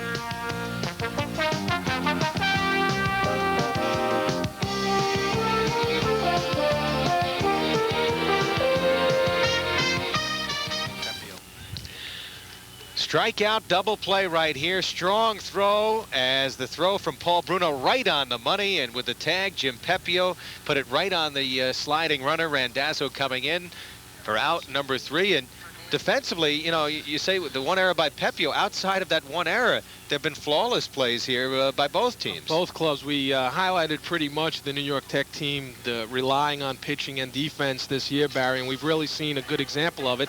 As for Seton Hall, they've also displayed some good defense. We'll get another look at that last strikeout double play, and it was one of those plays that you see made in the major leagues. Here's Randazzo coming down. He looks up for that, maybe that split second there. Now watch Pepio come in after the swing and miss, and he never got there. He looked like he might have tried to switch hands on Jim Pepio, but Pepio just laid that tag down, and strikeout double play ended that half of the inning. Nice camera work by our third base cameraman. And Johnny Nugent. Give a wave, Johnny. There you go. Right on the money. And Carl, we go right here to the 6th inning. Aldo DiCiola, the new pitcher, sophomore right-hander from Bloomfield, New Jersey, 3-1 with a 0.40 ERA in 22 1/3 innings. Pitched 5 innings in relief to receive the win in the Pirates opener, an 8-3 win over St. Thomas. And there's a look at the right-hander. Look at that ERA, as you mentioned, Barry. .40 as the pitch is taken up high. Carl, in his 3 starts, he has worked 14 2/3 innings with 2 earned runs and 11 strikeouts for a 1.23 ERA.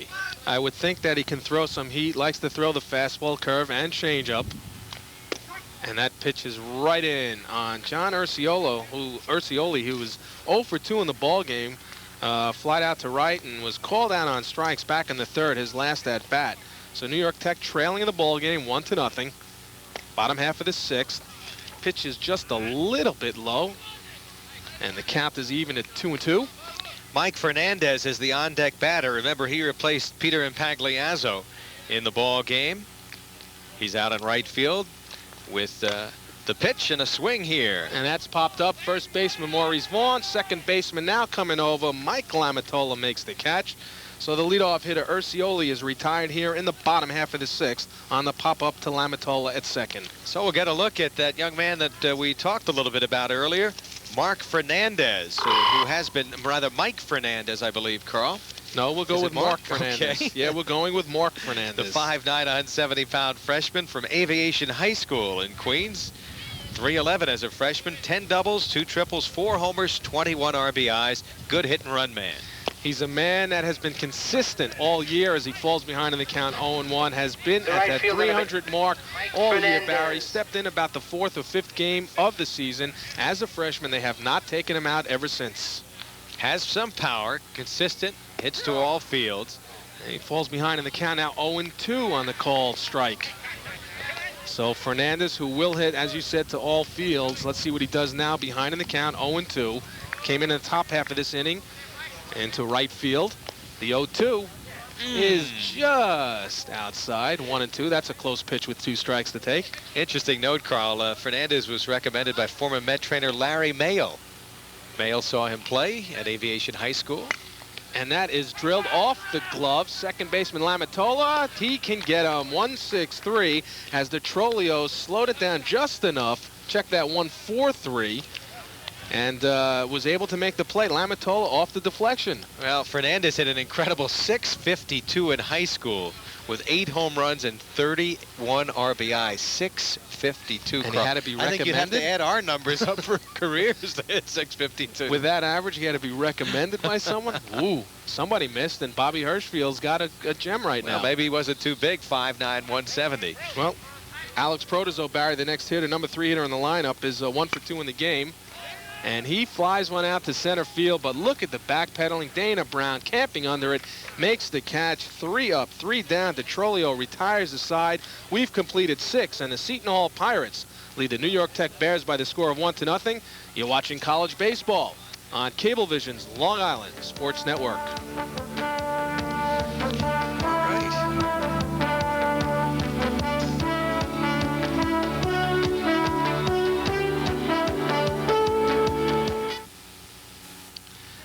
Back at New York Tech, Carl Reuter along with Barry Landers. And, you know, Barry, we mentioned before, Craig Biggio of the Houston Astros come out of this program. Well, how about Johnny Mo, as they call him? Johnny Morris out of Mepham High School, now playing with the St. Louis Cardinals. One of the top pinch hitters right now in the big leagues. And Johnny Morris has just been doing a tremendous job for the St. Louis Cardinals, now in his 4th year in the major leagues, Barry. And another Long Islander that has found a home in Major League Baseball. And a new pitcher on the mound for New York Tech, a left-hander. And we'll go with Mark Hannon. Yes, Mark coming in the ball game after O'Connor worked a very strong 6 innings. Mark is a 6'2", 180-pound freshman from Christ the King. They've had an outstanding baseball team, and of course, Christ the King has had some great basketball players. Well, their basketball coach and their former baseball coach is here, and Bob Oliva. And you know, I saw Bob before the game, and he just had a tremendous season this year. They won the Federation Tournament, Barry. They beat the Hempstead Tigers. As you look at the numbers on Mark Hannon, ERA of a little bit over 4. You see the 45 innings there, and not too shabby of a left-handed pitcher, this Mark Hannon, and he'll get some work here. Jim O'Connor with an outstanding 6 innings of pitching, Barry, against these Seton Hall Pirates. Only gave up the 1 run, and we're going to say that it was unearned on the Pepio era. So he'll face the guy who started off that rally in the 5th inning, Maurice Vaughn, the 2-time All-American. And he will certainly be drafted in the June draft coming up next month. And as Carl mentioned, hitting only .344 this year. But Vaughn has had a brilliant career out of Norwalk, Connecticut, which has been a very good breeding ground for some of the Seton Hall Pirates. First pitch is in for a strike from the left-hander Hannon. Hannon, a breaking ball pitcher, has a good curveball, and he won't want to hang one here to Vaughn. Vaughn fouls that one out of play. And Vaughn grounded out in the second inning to the first baseman Whitman, and then hit a sharp single to open the fifth inning, and eventually came around to score the only run in this ball game. On the mound, they say Mark Hannon is the little lefty Barry with a big heart. See what he does here against Vaughn. He's only a freshman, and they expect some big things from him.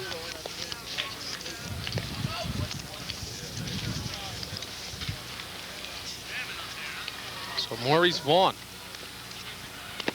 pitches down Barr. So the count now goes to 1-2 to the big left-handed batter. Look what Vaughn's done coming into this season, Barry. Look at those career numbers. 54 homers, 209 RBIs, batting average of .414. That's why the scouts are out here watching him. There is a full contingent of Major League scouts.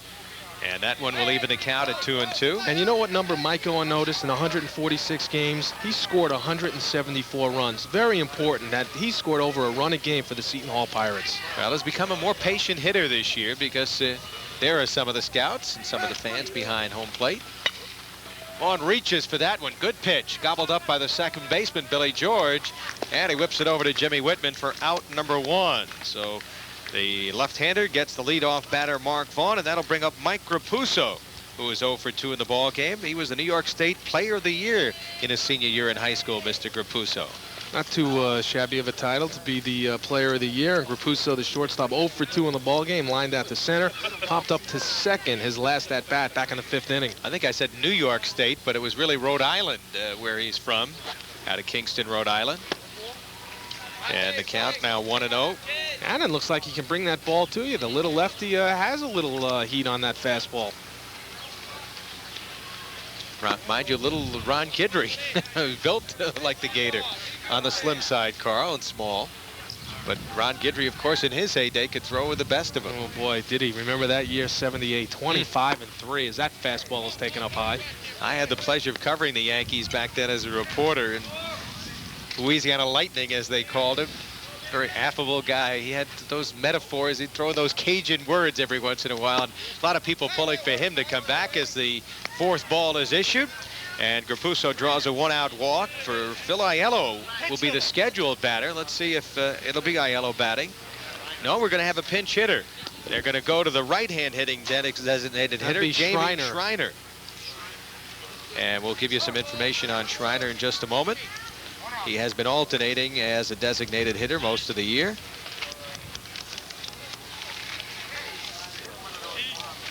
All right, Jamie Schreiner, I do you know. saw the numbers right there just a moment ago. He's had a, decent season. I mean, I would say decent at 320, Barry. I wouldn't mind if hitting 320 when I was playing.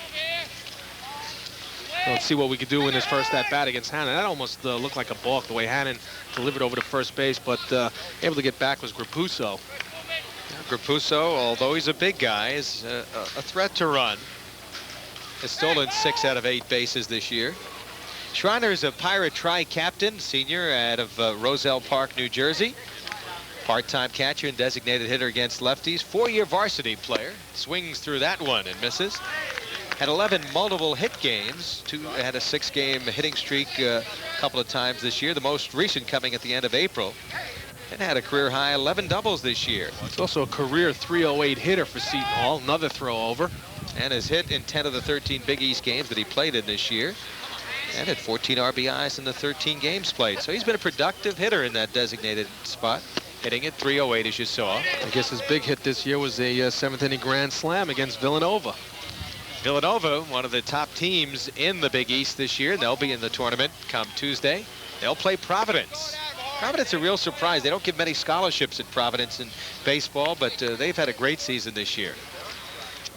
As have these Pirates, who are headed up to that tournament. And it's been a great year for, I guess, Seton Hall sports, Barry. The basketball team going to the championship game only to lose it. But a great season. Bruno digs that one out of the dirt. And, you know, their athletic program, 2-2 now on the hitter, their athletic program is led by a former Long Islander. Adelphi University had Larry Keating, and now Seton Hall has Larry Keating as the AD. Of course, Larry Keating, native of Rockville Center, formerly was at Adelphi and was a basketball coach at Hofstra, assistant coach over there, and has a lot of friends and a lot of roots here in Long Island. I guess he's very happy that Mr. Carlissimo is staying put this year. Well, he's the one guy that got credit for keeping PJ at the program. That's up high, and the count runs full to 3-2. Of course, you can't talk about Seton Hall athletics without talking about their great soccer program. Their soccer program has been awesome the last few years. They've been to the NCAA tournament.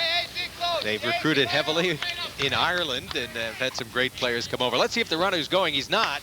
That one is in play toward the mound. The third baseman coming over, Pepio, the shortstop. Instead, John Urcioli calls him off. And a good pitch by the young left-hander as he retires Schreiner on the pop-up to short. Out number 2, and Dougie Eastman, who reached on an error, and that brought home the only run in this ball game. We'll bat with 2 out here in the 7th inning, and Seton Hall in front by a score of 1-0. And it seems like every time when you talk about how the guy is glued down to the base or a guy on the foul line, how he doesn't miss foul shots, he always seems to mess up when you talk about it. Pepio has been the glue, made only 2 errors coming in, Barry, but his error has forced the only run of the game, and that was close at first.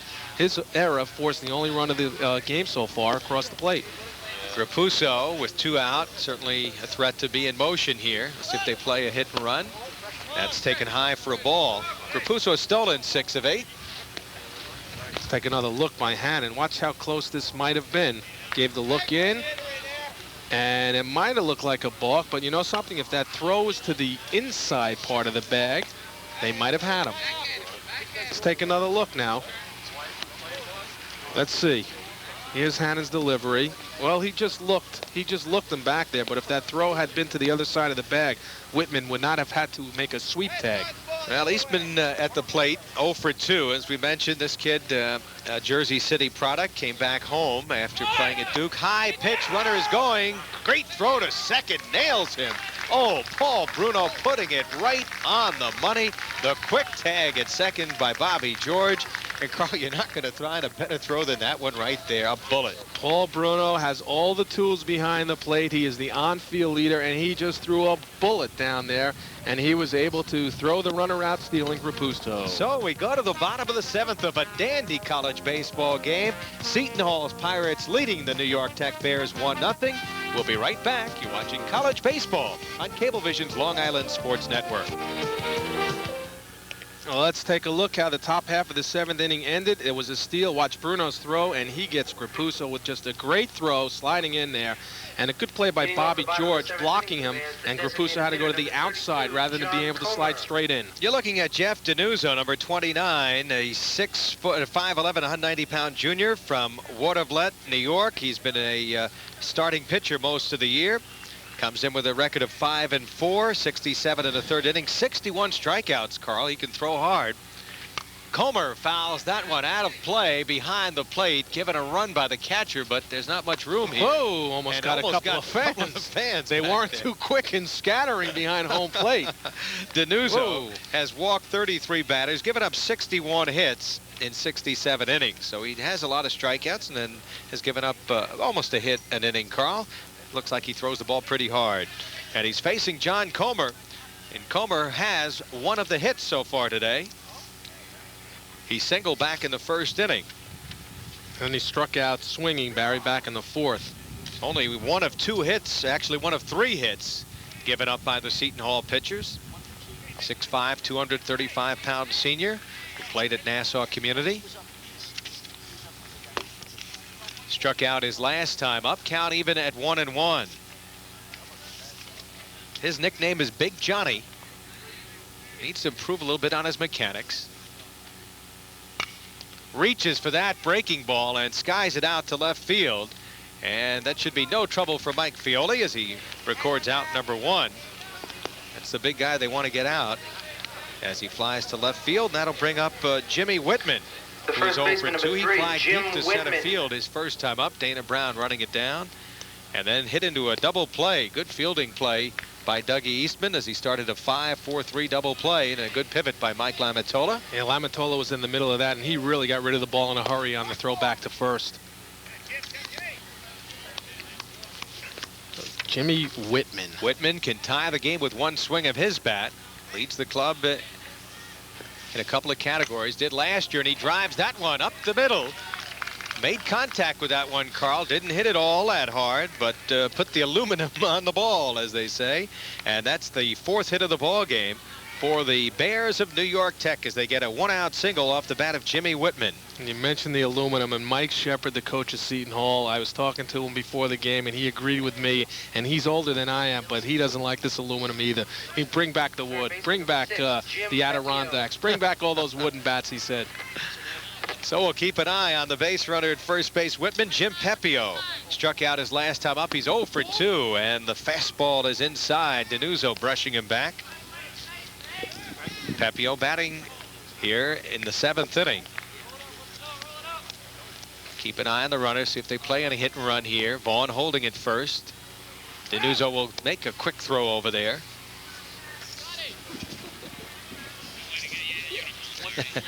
Well, the laundry bill, since it's the end of the season, will be coming in.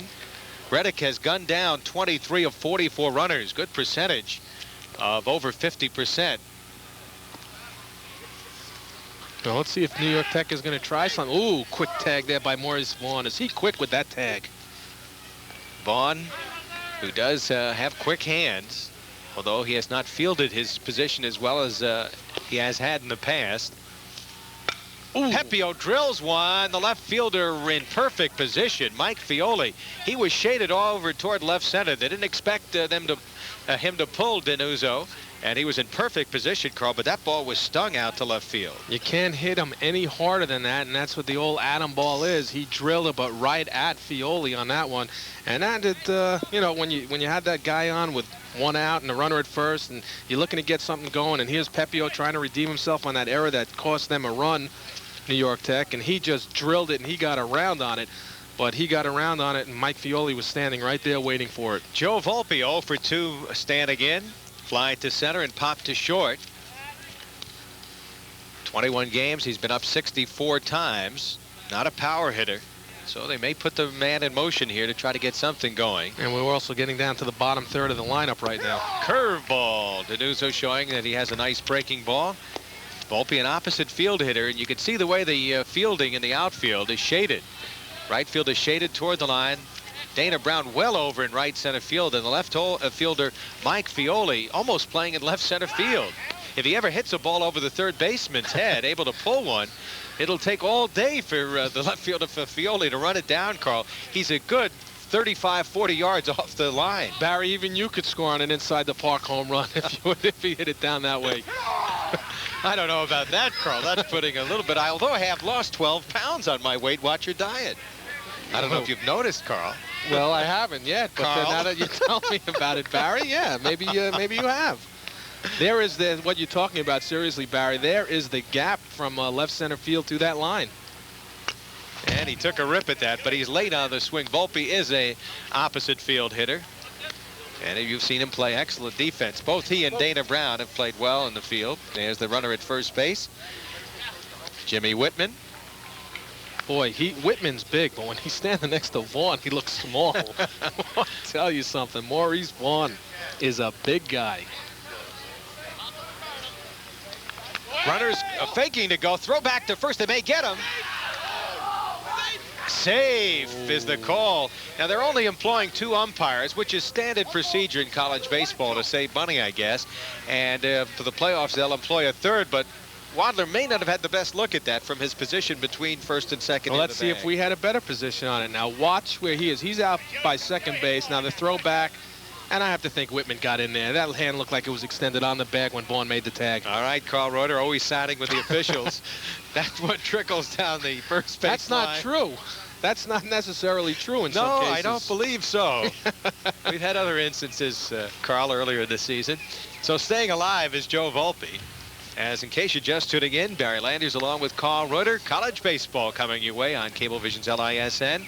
Tech trailing 1-0 as they bat on the bottom of the 7th against Seton Hall. But in play, should be an easy play for Dana Brown.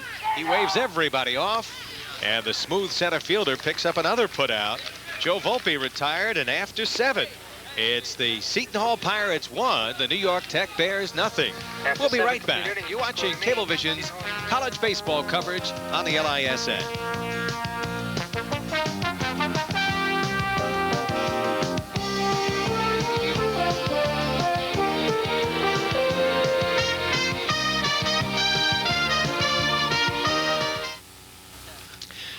A look at this beautiful facility here at New York Tech. Barry Landers and Carl Reuter as we get ready to go to the top half of the 8th inning. And for the New York Tech Bears, it'll be their ace relief pitcher coming in the ball game right here, number 45. And we take a look at him warming up.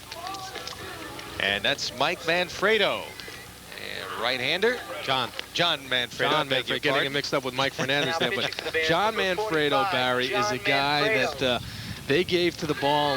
Bobby Hirschfield was looking for a closer. Manfredo answered the bell. He set a record for team appearances for that, for pitching this year. And he has just been outstanding on the mound. I talked to him earlier in the year, and he said he wants the ball. He knows that he's going to be brought in pressure situations, and he has answered that challenge. He can do it all on the hill, and he'll be able to get it up there. He can throw pretty hard, Manfredo. Okay, so we'll go now with Dougie Eastman, who was at the plate when we had the runner cut down. Mike Raposo tried to steal in the 7th inning. He'll be leading off the 8th inning. Manfredo, a guy who has been almost used exclusively in relief, as Carl pointed out. You can see he's had 43 innings pitched, excellent ERA, and he has worked 43 innings with 4 saves. And fine ERA, 33 strikeouts and 18 walks as Eastman takes the first pitch for a ball. Again, a good ratio of almost 2 strikeouts to every walk he gives up. Eastman reached on the error, as Carl pointed out earlier, which has been the only run in the ball game. Drills that one to right center field. Back goes Volpe, but he just lopes his way back. These guys get such great jumps on the ball, Carl, that they can run him down. Dana Brown and Joe Volpe playing beautiful center field today. And you've got 2 center fielders, as you said, who can go get him. And they're playing in one of the biggest ballparks that I know of, especially in dead center field here. And they've had no problems at all racing him down this afternoon. So 1 up and 1 down. And the batter will be Billy Reddick, who has a cannon for an arm as well. Reddick is 0 for 2, lined out to center field his last time up after bouncing out his first time up. Reddick, the sophomore out of Union, New Jersey, who's been hitting over 300 in his last 8 games. Line drive hitters, cut down to the strikeouts. Kid will put the ball in play, Carl, and anytime you can get that out of a catcher who's hitting over 300 and is doing a good job defensively, it's a plus. And he's the guy that come in right after Biggio left and went to the Stros. Tough shoes to follow. Yeah, when you got a guy you're following that's in the majors, huh? He's matured over his freshman year. Had some problems in his freshman season. Bunts at that one behind the plate. Bruno will give it a run. Couldn't pick it up initially. Count goes to 2-2. 1 out here in the top of the 8th inning. Hits have been few and far between for these 2 clubs, who have been hitting the ball well of late. Coming into this game, it's been all pitching. There's been very hard shots in this ball game also, Barry, but they've been right at either an infielder or an outfielder.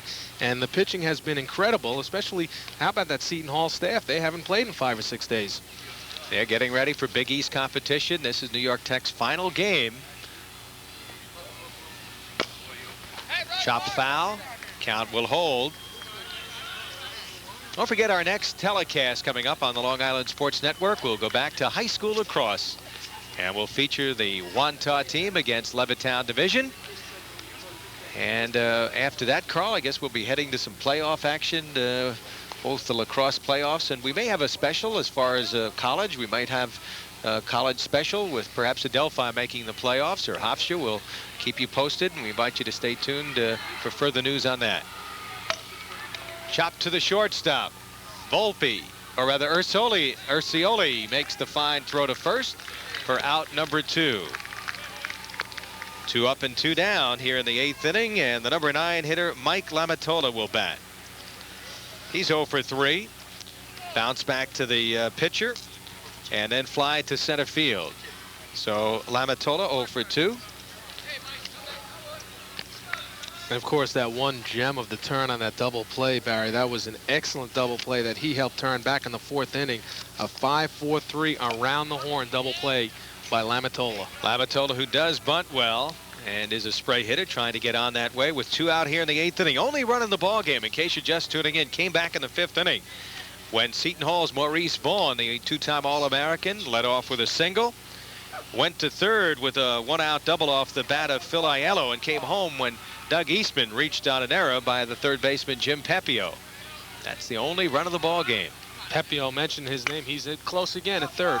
Urcioli with the strong throw, and 3 up, 3 down. We go to the bottom half of the 8th inning, and the New York Tech Bears will be coming up in the bottom of the 8th, trailing by a score of 1-0. They'll have the 8, 9, and 1 hitters coming up in the bottom half of the 8th. You're watching college baseball on Cablevision's LISN.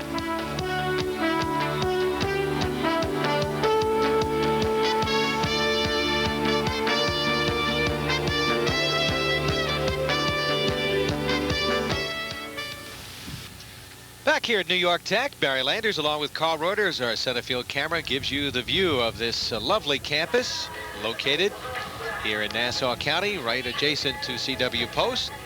And the new pitcher to work the 8th inning is lefty Ted Clam, 5'10", 160-pound freshman from Syracuse, who's had a foot injury, limited him to only 21 innings in 14 relief appearances, an ERA of 2.57. Carl, what can you tell us about it? Well, the last time he pitched against this New York Tech club, Barry, Tech was able to get to him in 2 2/3 innings. He gave up 4 runs on 3 hits, 2 of which were earned, and he walked 4. So he had control problems the last time he faced this New York Tech club. And it'll be Paul Bruno that he'll be facing to lead things off. Clam is the team leader with 2 of Seton Hall's 4 saves. Was the 26th round draft choice of the Cincinnati Reds and decided to stay in school, obviously. Started his Seton Hall career with perfection as the short relief man. Clam went the first 13 innings of his career without giving up an earned run. Allowed only 7 hits with 8 strikeouts during the string. And is a good relief pitcher, although he did have trouble, as Carl mentioned, against this fine New York Tech club. 3rd time these 2 clubs have met. And Seton Hall trying to make it 3 straight. Paul Bruno batting only .210, leading it off. And Bruno reached on an infield hit his last time up. Fouled out to the catcher his first time, so he is 1 for 2. Has one of the 3 hits that have been picked up by New York Tech. The other hits, Jimmy Whitman back in the 7th. And the other hit, John Comer back in the 1st. And the lefty misses there. Count 2-0. Paul Bruno trying to get it started here. He'll be followed by Bobby George. Bobby George also not hitting well. Surprised they're not putting in perhaps some pinch hitters here with Bruno at 210 and George at around 200. And especially we're at the bottom of the 8th inning right now. But Bruno takes down low. He's walked only 10 times this year. Well, you know, the only thing that I can think of right now, if you mentioned the low averages on the 8-9 hitters, Barry, is the fact that Bobby Hirschfield probably has good memory of Clam being a little bit wild in his last appearance against this Tech team. And maybe figures with Bruno, a right-handed batter facing the left-hander. Bruno has some power, Carl. He has 6 homers, 18 RBIs, despite that .210 average. So he could tie it up with one swing of the bat. How about that little guy over there? They bring him up young here at New York Tech, Barry. That's Mike Hirschfield, the son of Coach Bob Hirschfield. Little Mikey over there. Down low, ball 4. So Bruno draws a leadoff walk to begin the 8th inning here. And they'll have an opportunity here. We're going to get a pinch runner, I believe, coming up for New York Tech right here. Pinch runner in the game, Barry, is going to be... And it's going to be number 40 checking into the game, Anthony Nana, a 5'9", 165-pound sophomore from Mount 40, Vernon. Anthony Nana. So Nana will run for Bruno. And we'll check out Nana's stolen base numbers. Hal Sass going to check it out for us right now. as Bobby George will be up, and here in a bunting situation looking to tie the game. George is a kind of a contact hitter. We'll see if he can pick up a sacrifice. And he can handle a bat, and Doug Eastman, the third baseman, is awaiting that bunt right now as Clam stepped off the mound as Nana goes back. But third baseman Eastman up on the grass. I don't think anyone's going to fool anyone here. I think Bobby George is going to be laying one down. Clam to the plate, and George lays it down. Throw to second base. They will get him back to first. Throws it away, and it goes into the dugout, and they'll end up getting what they had hoped for, a man at second with one out, as George will take second base on the throwing error. And, you know, Bob Hirschfield has his hands on hips looking down at Bobby George at second base right now. He was not happy that that ball was bunted directly back to the mound. You want to lay it down the line, either third or first, and watch George. It goes straight back to the mound. Now, all Clam has to do is turn and spin. The left-hander throws him out, but the return throw by the second baseman or the shortstop, Grapuso, goes into the dugout. They end up with the runner at second and one out, but not the design way, Barry. Here's Clam again. Now, there's Nana, the pinch runner, and there's Grapuso now, and plenty of time, gets it, and the throwback goes sailing into the dugout. Second error for Grapuso, Carl. His 33rd error of the year as John Urcioli, the leadoff batter, up with a chance to tie the game. And that may tie it up, although the runner had a hold at second. He'll only go to third. Urcioli now comes up with a base hit. He's 1 for 4. Runners at the corners, one out, and Tech looking to tie the game up with Mike Fernandez. And Mike Fernandez, Barry, is that contact hitter, that 300 hitter. Earlier in a game this year, I was here watching New York Tech, and I saw Mike Fernandez with power. He drove a 3-run homer over that right field fence, so you know he can do it. He's got 4 home runs, 21 RBIs on the year, but here he'll be looking to make that contact to bring that runner in from third with only one out. Urcioli at first, runners at the corners. He has stolen 13 of 15. Clam checks him, and Fernandez fouls that one down the right side. Fernandez with 36 runs scored. That's tops on the club. 10 doubles, 2 triples, 4 homers. And you see the man at third and around at first. That was Bobby George at third. He has good speed. So good speed on the bases, and George at third and Urcioli at first. And power at the plate in Fernandez. And power that makes contact. He can hit to all fields. In the dirt. Nice pickup by Billy Reddick. No throw to second as the runner was holding at first. Count even. There's Bobby George at third. You know, Barry, you mentioned the catcher Reddick, and we mentioned Biggio as you look at Urcioli at first. How about Rick Cerrone, who also caught here? They've had some great catchers over the years. Fernandez 0 for 1. Hit back to the pitcher, and he swings through that one. Tipped it. Foul ball as that one got away from Reddick. Fernandez replaced Peter Impagliazzo, who was 0 for 1 in the game. Hit it sharply his first time up off the pitcher's glove. And eventually the second baseman, Mike Lamatola, threw him out. Looking down at the third base coach. He's in the hole here. He's got to make contact. Infield looking for 2. They're back all around. Outfield playing him straight away. Clam throwing to first. They wanted a balk, Tech, but none called. Hits to all fields, Fernandez.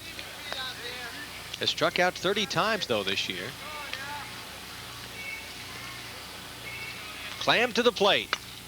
Stays alive as he swings and fouls it to the right side.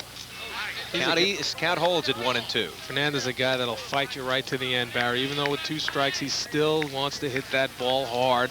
He knows he's got to bring that runner in, and he's not going to give in. As you get a look at the runner at third base, that's Bobby George. Runner at first, John Urcioli. First and third, 1 out for Tech. Clam to the plate. Ooh, he had a notion. They wanted to have the second base umpire check it out. Reddick was going to ask the home plate umpire, Hal Sirota, but the ball in the dirt. Count even at 2 and 2. That wind now whipping up again, Barry. Now it's blowing out towards right center field. And Fernandez is a left center, right center hitter. Freshman out of Aviation High School. Lays off the breaking ball in the dirt. So after going 1 and 2, the count now runs full, 3 and 2. Interesting decision here for Bobby Hirschfield. Will he run the runner at first base, John Urcioli, with 1 out, Carl? You want me to coach? I'm saying he's running right now. First and third, full count. He's sending that runner at first. And Fernandez. He's going to get that defense moving, Barry. And the pitcher, Clam, thinks he's going to go. A little calling card throw over to first base. Eastman at third, Grupuso at second, Lavatola at second, Vaughn at first. As Clam will work to Reddick, the catcher. Fernandez awaiting the 3-2 pitch. And he stays alive again. He's not pulling Clam, he's just getting a piece of it. Fouled a few balls off to the right side. Now Billy Reddick going to go out there and talk to his pitcher, Ted Clam, and think about what they might deliver here on the 3-2 pitch with runners at first and third, and to let him know and make him aware that that runner could be going on the pitch. Interesting situation. You've got to love first and third. Do you send the runner? Do you upset the defense by starting that runner and have them in motion? Well, these are all the things that you can do.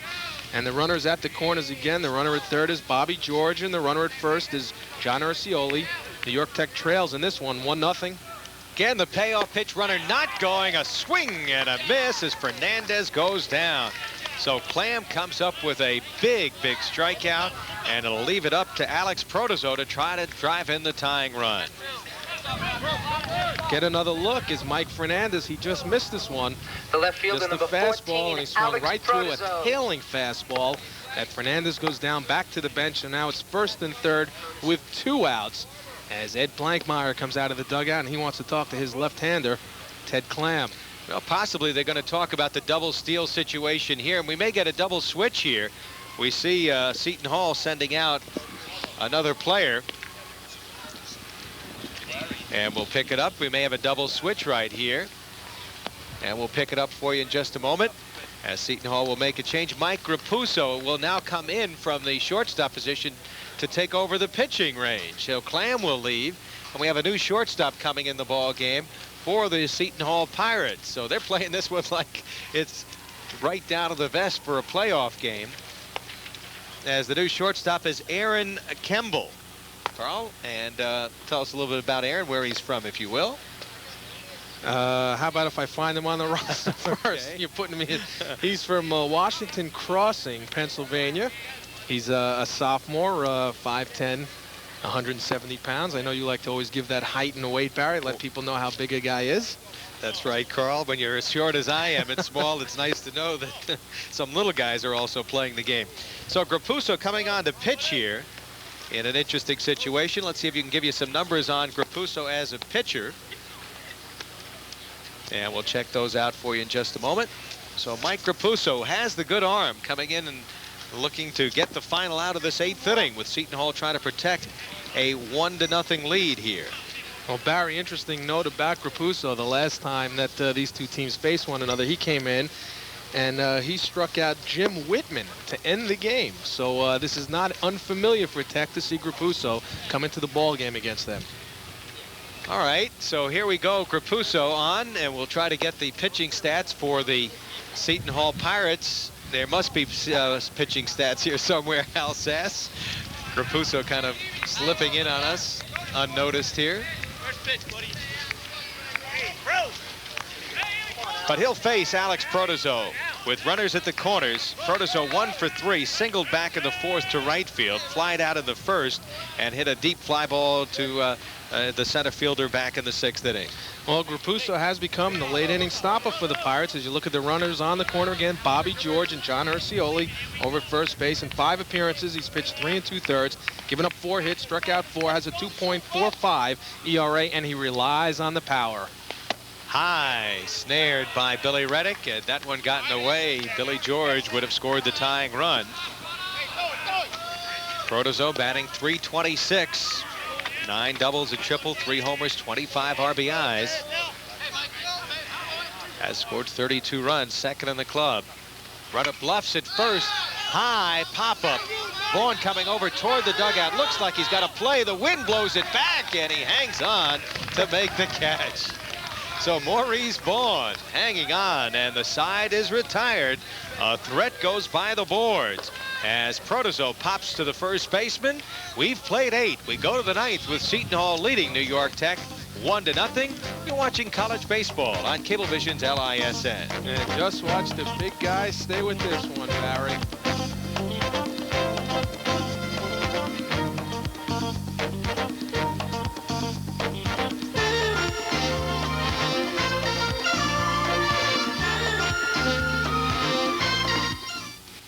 Orlhausen. We go to the 9th inning. There's a look at Maurice Vaughn. Got the hit, scored the only run, and made a big defensive play there, Carl. And he's talking to his teammates about it. Really got up there in the wind, and Maurice Vaughn was able to stay with it and fell back and rolled over, but he was able to hold on as Grapuso came in there and was able to retire Protozo with runners at the corners at first and third. Some good pitching there by Seton Hall. It was first and third with only one out. Fernandez went down, striking out, and then the big guy there, Maurice Vaughn, able to nail that foul pop-up on the first base side. So here in the 9th, Mike Fioli to be followed by Mike Randazzo and Dana Brown, top of the order for Seton Hall as they look to build that 1-0 lead up. Fioli is 0 for 3, struck out, popped out, and flied out. Leadoff batter batting at .325. And now 2 for 12 against Tech pitching this year. Count evens at a ball and a strike. Fioli, the switch hitter, has batted from the left side all 3 of his previous at-bats. And he takes up high, 2-1. That last pitch, Manfredo is glad that he did not swing at that because that pitch was up there if it was in the offering to Fioli. Drills that one by the diving shortstop, John Urcioli. He really cranked that one out there. And Fioli, who was a threat to steal, he's stolen 22 of 27 with a leadoff hit here in the 9th inning for the Seton Hall Pirates. Well, if you Mike Shepard, Barry, and he told you that he was going to play it as if they were in the tournament, as you get another look at Fioli just driving this one, a fastball off of Manfredo right into pretty much straightaway center field there. But if you were Mike Shepard now, you have him lay it down here. Do you look to build again? Well, Fioli can run, as we mentioned. Has only been caught 5 times in 27 tries. And Randazzo does lay down a good bunt, fielded by Pepio, throws it away. Bobby George was covering the bag at first. Runners go to second and third, and trying to come home right now will be Fioli, and he will score. And with the batter winding up at third, Mike Randazzo. So the defense deserts Tech here in the 9th inning as Seton Hall scores to take a 2-0 lead. Well, I don't know what happened on that play there. Randazzo lays it down the third base line. Pepio comes down, makes the play. Bobby George was on the run. I'm surprised Bobby George was not at first base on that play. I'm sure we'll get another look at it, and we will. Now, Fioli is the guy at first, and here comes Randazzo. He lays it down. Here comes Pepio. Now, there's the throw, but where's Bobby George? He's on the run. Now, I don't know. From this angle, it doesn't look like the throw was all that bad, but nevertheless, Fioli with some great speed comes all the way around, and Randazzo ends up at third. Infield in for Dana Brown as the pitch is taken up high. Manfredo missing. Brown is 0 for 3, popped out, lined deep to center field, and struck out into a double play his last time up in the 6th inning. Batting at .322. Infield is in, and big rip by Dana Brown. Count even at a ball and a strike. Runner at third, nobody out. Fioli came around on the sacrifice. We'll give credit for sacrifice and the error. Whether we'll give the error to the third baseman, Pepio, or to Bobby George for being late in covering. I put it right down now for Pepio. You've got to assume that the throw was high and wide. From this angle, it didn't appear it, but it must have been. Second error for the normally sure fielding Pepio, who had only made 2 errors since taking over at third base for Jimmy Whitman coming into the ball game today. So Brown looking to drive in a run. There's the runner at third base, Mike Randazzo, who has good speed. Down low, Manfredo missing again. Well, Dana Brown is in a perfect situation right now, Barry. Runner at third, nobody out. He can just pick his spot, and he will wait for the pitch that he wants from Manfredo. He's going to make John Manfredo work on that mound. Has 31 RBIs this year. Lays off, and he draws the walk. So runners at first and third, and Brown certainly a threat to go. And with a 2-0 lead, we're going to have Maurice Vaughn come to the plate with runners at the corners, and Seton Hall on the verge here of breaking this one wide open. And I'm just looking at that flag blowing straight out right now for the big guy, the left-handed hitter in the cleanup spot. And Bobby Hirschfield, though, is going to stop some play as he comes out of the third base dugout. And he's going to talk it over with his club as the runners at first and third. Nobody out in the top half of the 9th inning with Seton Hall leading at 2-0. Runner at first, Dana Brown, who just walked. Runner at third, Mike Randazzo, who laid down the sacrifice, went all the way around to third on the wild throw by Pepio that allowed Mike Fioli to score the run. And Vaughn 1 for 3 He scored the first run of the ball game. Young man, as we have been mentioning throughout, has drawn a lot of rave notices out of Norwalk, Connecticut. The big powwow on the mound right here. Tough situation. You've got the middle of the order coming up. You're trailing 2-0. You've got speed to burn at first base and Dana Brown. You know, and it's an interesting situation here for the Seton Halls, for their coaching staff. Mike Shepard, do you want to send the runner, maybe take the bat out of the hands of Maurice Vaughn, because they might walk him if they end up with runners at second and third? Well, that's the whole thing. If you do when he steals, then you do take the bat out of Vaughn, because they would probably just intentionally walk him to load him up. He'll take the strike. Good-looking fastball. Plus, with the runner staying in first, Barry, and Dana Brown, you've opened up the big hole on the right side because Jim Whitman is holding the runner on. So that gives Vaughn a lot to shoot for. Fouls that one. Nearly got our cameraman. John Nugent heads up down at third base. John Nugent was following the action with the play at third. And that one whistled right by his ear. Combat pay, John Nugent. He's still okay. He's waving to us. He's all right down there.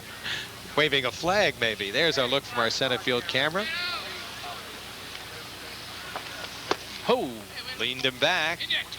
Count 1 ball and 2 strikes to Maurice Vaughn. That's one thing about Manfredo. He'll bring it to you. He's not afraid. He's out there in clutch situations. He's their closer. And he will bring it inside if he has to. Vaughn, as we mentioned, a little more patient this year. Drawn a lot of walks. Toss over to first. Brown back there. Seton Hall leading 2-0. Another throw by Manfredo. A little quicker one that time. Seton Hall trying to win their 32nd game of the year.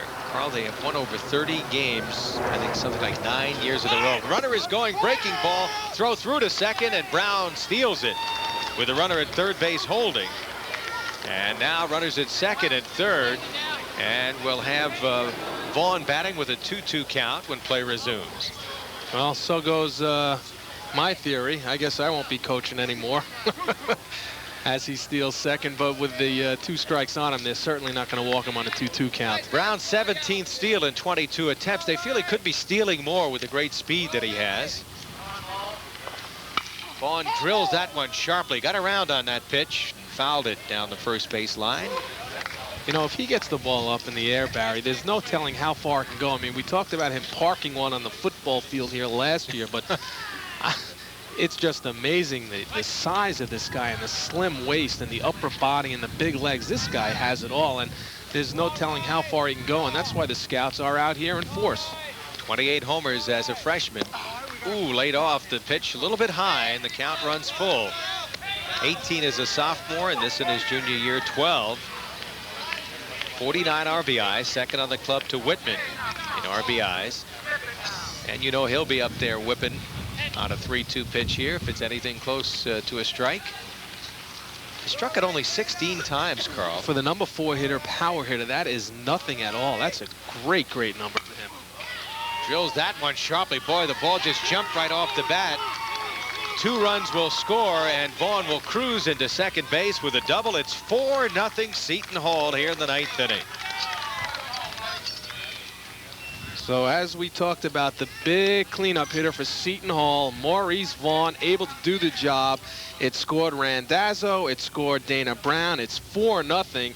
Now Maurice Vaughn with 51 RBIs on the season. He just doubles in the gap in right center field off the 3-2 fastball, the quick bat, and this just shot off the bat. Fernandez had no chance at all, raced it down. And here come the 2 runners. That's Randazzo. Dana Brown came behind him, and pulling in second with a stand-up double was Maurice Vaughn. And the batter right now is Mike Rapuso. I'll tell you, Hal Sassu sitting with us here at our broadcast location says it looks a little bit like Fred McGriff, the way he swings the bat. The former Yankee farmhand who has had a real good season with the Toronto Blue Jays, Carl. Swing and a miss. Former Yankee farmhand who's killed the Yankees over the last couple of years. Who hasn't? It's true. It comes back to haunt you. 1-1 the count on the right-handing batting Rapuso, who was 0 for 2, walked his last time up. There's a look at the Pirate dugout. They're pretty happy. Vaughn at second. Nobody out still. That one hits The batter, Grapuso in the box, foul ball. Barry, warm-up action down the left field line for New York Tech number 37, Joe Magliano, a right-handed junior pitcher, is warming up because Manfredo is having some trouble here in the late innings. So Magliano, just in case, and Seton Hall leading it by the score of 4-0. He won't come in all that soon because he just got up there right now. Magliano, the right-hander, warming up down the left field line for Tech. And Grapuso takes low, and count evens at 2-2. Seton Hall, Carl, has won 10 of their last 12. Their only losses in the last 12 to Lafayette and Villanova, averaging over 6 runs a game, giving up about 4.5. Fouled out of play. They beat Tech 5-3 back on April 11th. Robbie McDermott got the win in that game and then beat him here 13-4 back on April the 26th, with Morton picking up the victory. They've won 30 or more games, 9 straight seasons. 17th time they've been in the postseason tournament. A credit to Mike Shepard's program. In the dirt, Vaughn will go to third as Bruno will have no play. Barry, we got a catching change in there also. That's not Bruno anymore. That is Pete Polis. Pete Polis, a product out of Levittown Division, Doug Robbins' program. As you look at Vaughn, who's standing on third base on the wild pitch, but Pete Polis is behind the plate. Well, Pete Polis, one of the outstanding high school players, as you mentioned, Carl, in Nassau County. We had the pleasure of seeing him play on the LISN. As the walk now is given to Mike Grapuso. Runners at the corner, still nobody out. And Jamie Schreiner will be the batter. Check that. It'll be Kemble batting. Kemble batting .286. Kemble came into the ball game, you'll recall, at shortstop when Grapuso came in to do the pitching. So Kemble with no homers, 4 RBIs, right-handed batter. He's a 5'10", 170-pound sophomore out of Washington Crossing, Pennsylvania. Backup shortstop. He's been to the plate only 14 times with 4 base hits. Runner going at first. Fly ball. Let's see Vaughn tagging up. Center fielder is there to make the catch, Joe Volpe. Vaughn coming home, and he scores. Good throw, but a little bit too late, as Vaughn showed that he had the speed to score on that fly ball. Sacrifice fly for Kemble. And the score now is 5-0 in favor of the Seton Hall Pirates, as they've had the big 9th inning here, scoring 4 times. Well, that's what they wanted to do. They knew one run might not stand up against this Tech team, and we'll get another look as Aaron Kemble drives one to center field on the sacrifice fly. Now, Joe Volpe was able to camp underneath it, but this, again, another aspect of the game of Maurice Vaughn showing the versatility and speed. It wasn't that deep into center field. Volpe made a nice throw to the plate, but Vaughn slid in there. You know, Carl, while we're talking about some of the fine players we've seen in high school, a couple of those Glen Cove players who were great high school player. There's Seton Hall's Maurice Vaughn. How about the young man from Glen Cove High School, Wilson, who's playing at Fairleigh Dickinson. He's had a great season in basketball and having a fine season in baseball for Fairleigh Dickinson this year. And Desi Wilson, who the scouts loved when he was coming out of Glen Cove. A lot of people still interested in him. You mentioned Desi Wilson, the basketball team. He's also playing with another Long Islander out of Walt Whitman High School, Eric Odom, who did some spectacular things on the island, on the Long Island Sports Network, in some games that we've seen. Well, the runner, as you saw, was picked off at first base over there, Manfredo, with the good move, as he was able to get Kemble at first base for out number 2. And we've got Eastman now batting with nobody on base, and the Pirates leading by a score of 5-0. Oh, I've checked that. It was Grapuso picked off. Kemble had delivered the sacrifice fly. So Eastman now batting with 2 out. The third baseman, who they're still waiting to come alive as a hitter. He's a line drive hitter. He's been making better contact the last few weeks, but hitting in no luck, Carl. And hitting it only at .235. But as we mentioned earlier, this young guy led the Atlantic Coast Conference in hitting as a freshman. A junior now. Well, he got around on the ball the last time up, lining it out to center field. Got some good aluminum on it. He did fly hard and deep. And now he'll draw a walk, so he'll be on base and give a chance for Billy Reddick, the catcher. But we may get, Reddick coming up. Interestingly enough, that Seton Hall, not too many left-handed batters in their lineup, Carl, with the exception of the switch hitting Fioli and Of course, Vaughn, we're going to get a pitching change coming here now, as Manfredo has worked his final batter with 2 out here in the 9th inning after yielding the 4 runs. This was a 1-0 game going to the 9th inning. In fact, in case you're just tuning in, the game really turned in the bottom half of the 8th inning when New York Tech had runners at first and third, tying run at third, and Mike Fernandez struck out and Alex Protozo popped out. New pitcher coming into the ball game right now for New York Tech, and we'll pick it up for you in just a moment. Number 37. Joe Magliano coming into the ball game, Barry, with a record of 2-1. He's pitched 42 2/3 innings this year, giving up 43 hits, ERA of 4.00.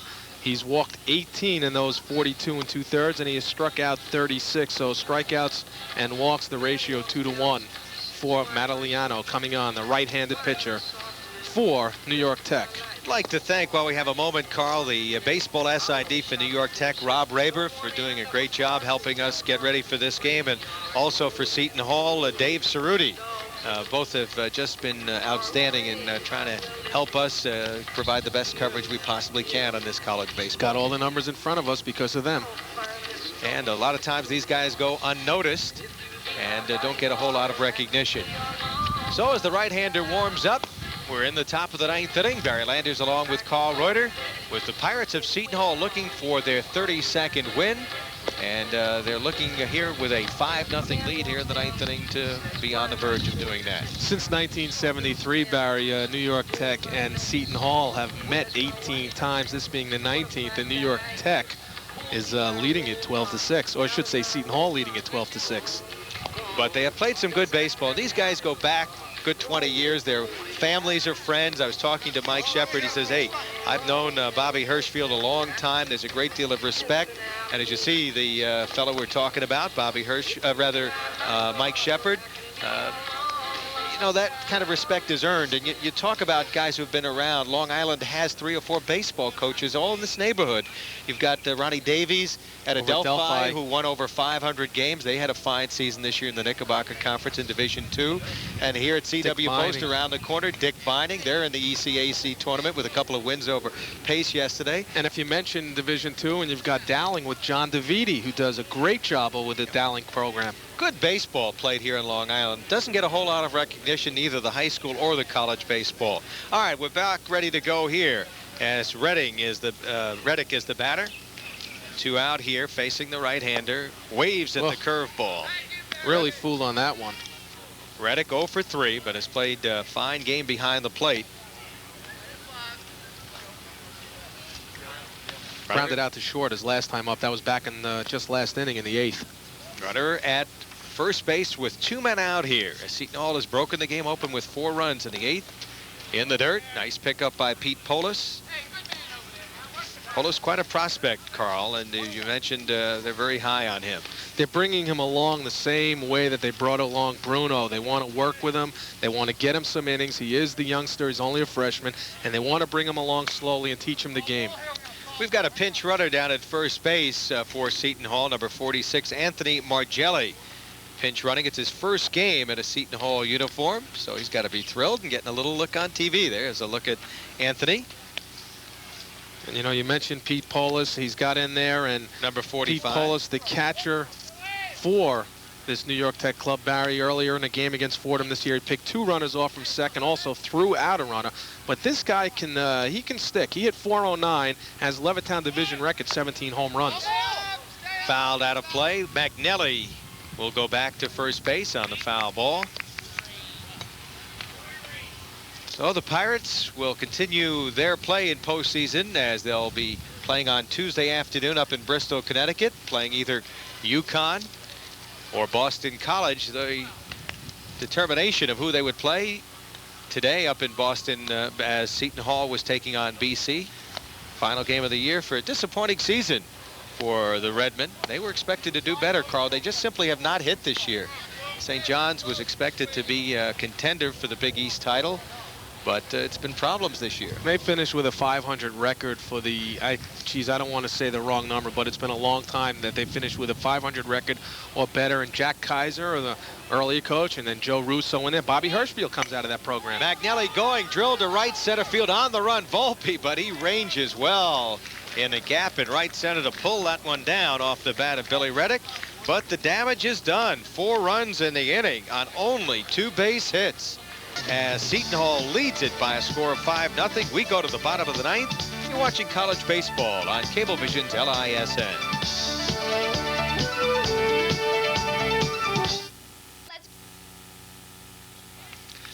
Both teams with 5 hits here at New York Tech, but Tech trailing Seton Hall 5-0. The big 4-run 9th inning, the story.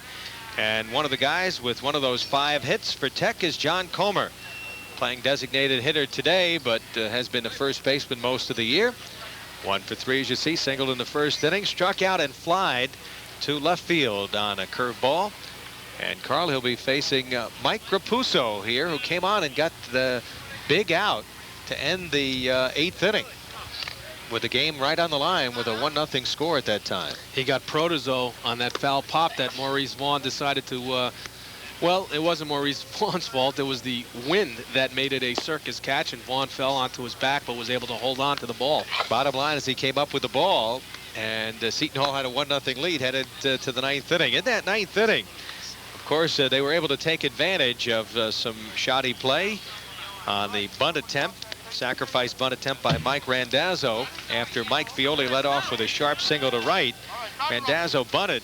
Throw to first base was wide by Pepio, and it ended up with the batter going to third. Base runner Fioli scoring. That made it 2-0, and eventually Maurice Vaughn with a big 2-run single and a sacrifice fly by Aaron Kemble to make it 5-0, and that's the way things stand, as Comer will lead it off, the number 4 hitter, followed by Jim Whitman and Jim Pepio. So this is it for the New York Tech Bears, Barry. Their final at-bat possibly for the season right now, and they're riding a 6-game winning streak. And this final at-bat for John Comer in his season and his career here at New York Tech. Of course, played well at Nassau Community, transferred a couple of years ago. Batted .356 last year and .282 this year. Wonder what his thoughts are right now, his last college at bat. I mean, unless they rally and he gets up again and they score 5, we go extra innings. But last time he's up here at home. And Mike Rapuso missing, a count now 3-0. So Tech needs base runners here. Seton Hall pitching has not yielded many bases on balls in this game. We'll give you the rundown in a moment. They've used several pitchers.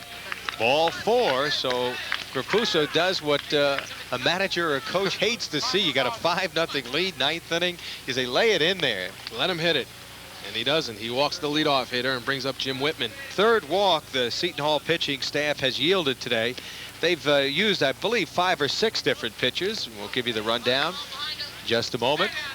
And all their pitchers have done a good job. Started off with Gagliano, worked 3 innings. Morton 1, Mandia 1, DiTrolio 1, Denuzzo 1. Keep going, Barrett. And Clam worked 2/3 of an inning. Baseman number 3, and Jim Rapuso Whitman came in for the final out in the 8th inning and is now working in the 9th inning. Here's Jimmy Whitman, who is 1 for 3, singled his last time up in the 7th inning. Fly deep to center field his first time up, hit into a 5-4-3 double play his second time. As you see, Vaughn not holding the runner with a 5-run lead, and Comer not a threat to go anyway. They might be holding him because here comes Eddie Blankmeyer, because Rapuso is not throwing strikes at this point, and Blankmeyer not happy coming out of the dugout. I believe there is someone warming up in the bullpen. Well, we can't see from our vantage point. Seton Hall using a lot of the pitchers to get ready for the tournament on Tuesday. And speaking of Seton Hall, Carl, you know, we were talking about their fine soccer program. 3-time Big East champions. They were ranked number 3 in the nation this year at 16-4. They lost eventually to in the quarterfinals to Indiana. And they were led by the first-team All-American Pat O'Kelly, who was also a first-team academic All-American. So congratulations to the Pirates. Fine soccer team coached by Manny Schelscheid, former U.S. Olympic coach. They've had quite an athletic season at Seton Hall this year. Tough act to follow. Steve Waldis is warming up for the Pirates. Waldis is a 6'3", 190-pound senior from Cherry Hill, New Jersey, who's worked all 11 games in relief. Whitman taking. Raposo having trouble on that mound. He was able to get the last out in the 8th inning, Barry, but struggling here in the top of the 9th. Strike as he got that one, the fastball on the corner.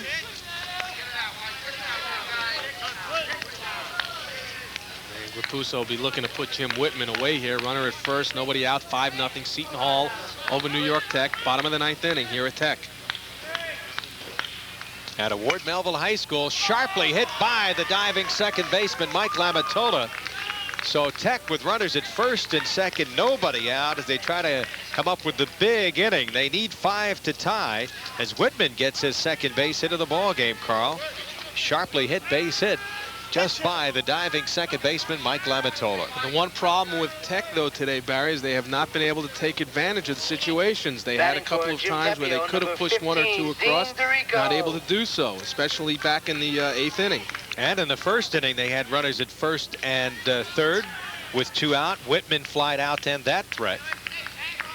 Here's Jim Pepio taking a check, and we're going to have a pinch hitter right here, as DeRico has come in to pinch hit. That's Dean DeRico, 5'11", 205-pounder from Ward Melville High School.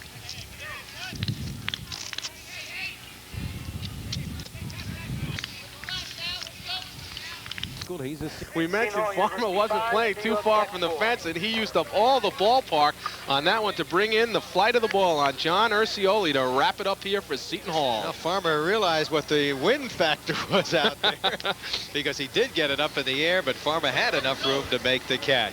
That's the story as the two clubs will shake hands. We'll be back with our Apple Bank player of the game and a chat with the winning coach, Mike Shepard. You've been watching college baseball on Cablevision's Long Island Sports Network.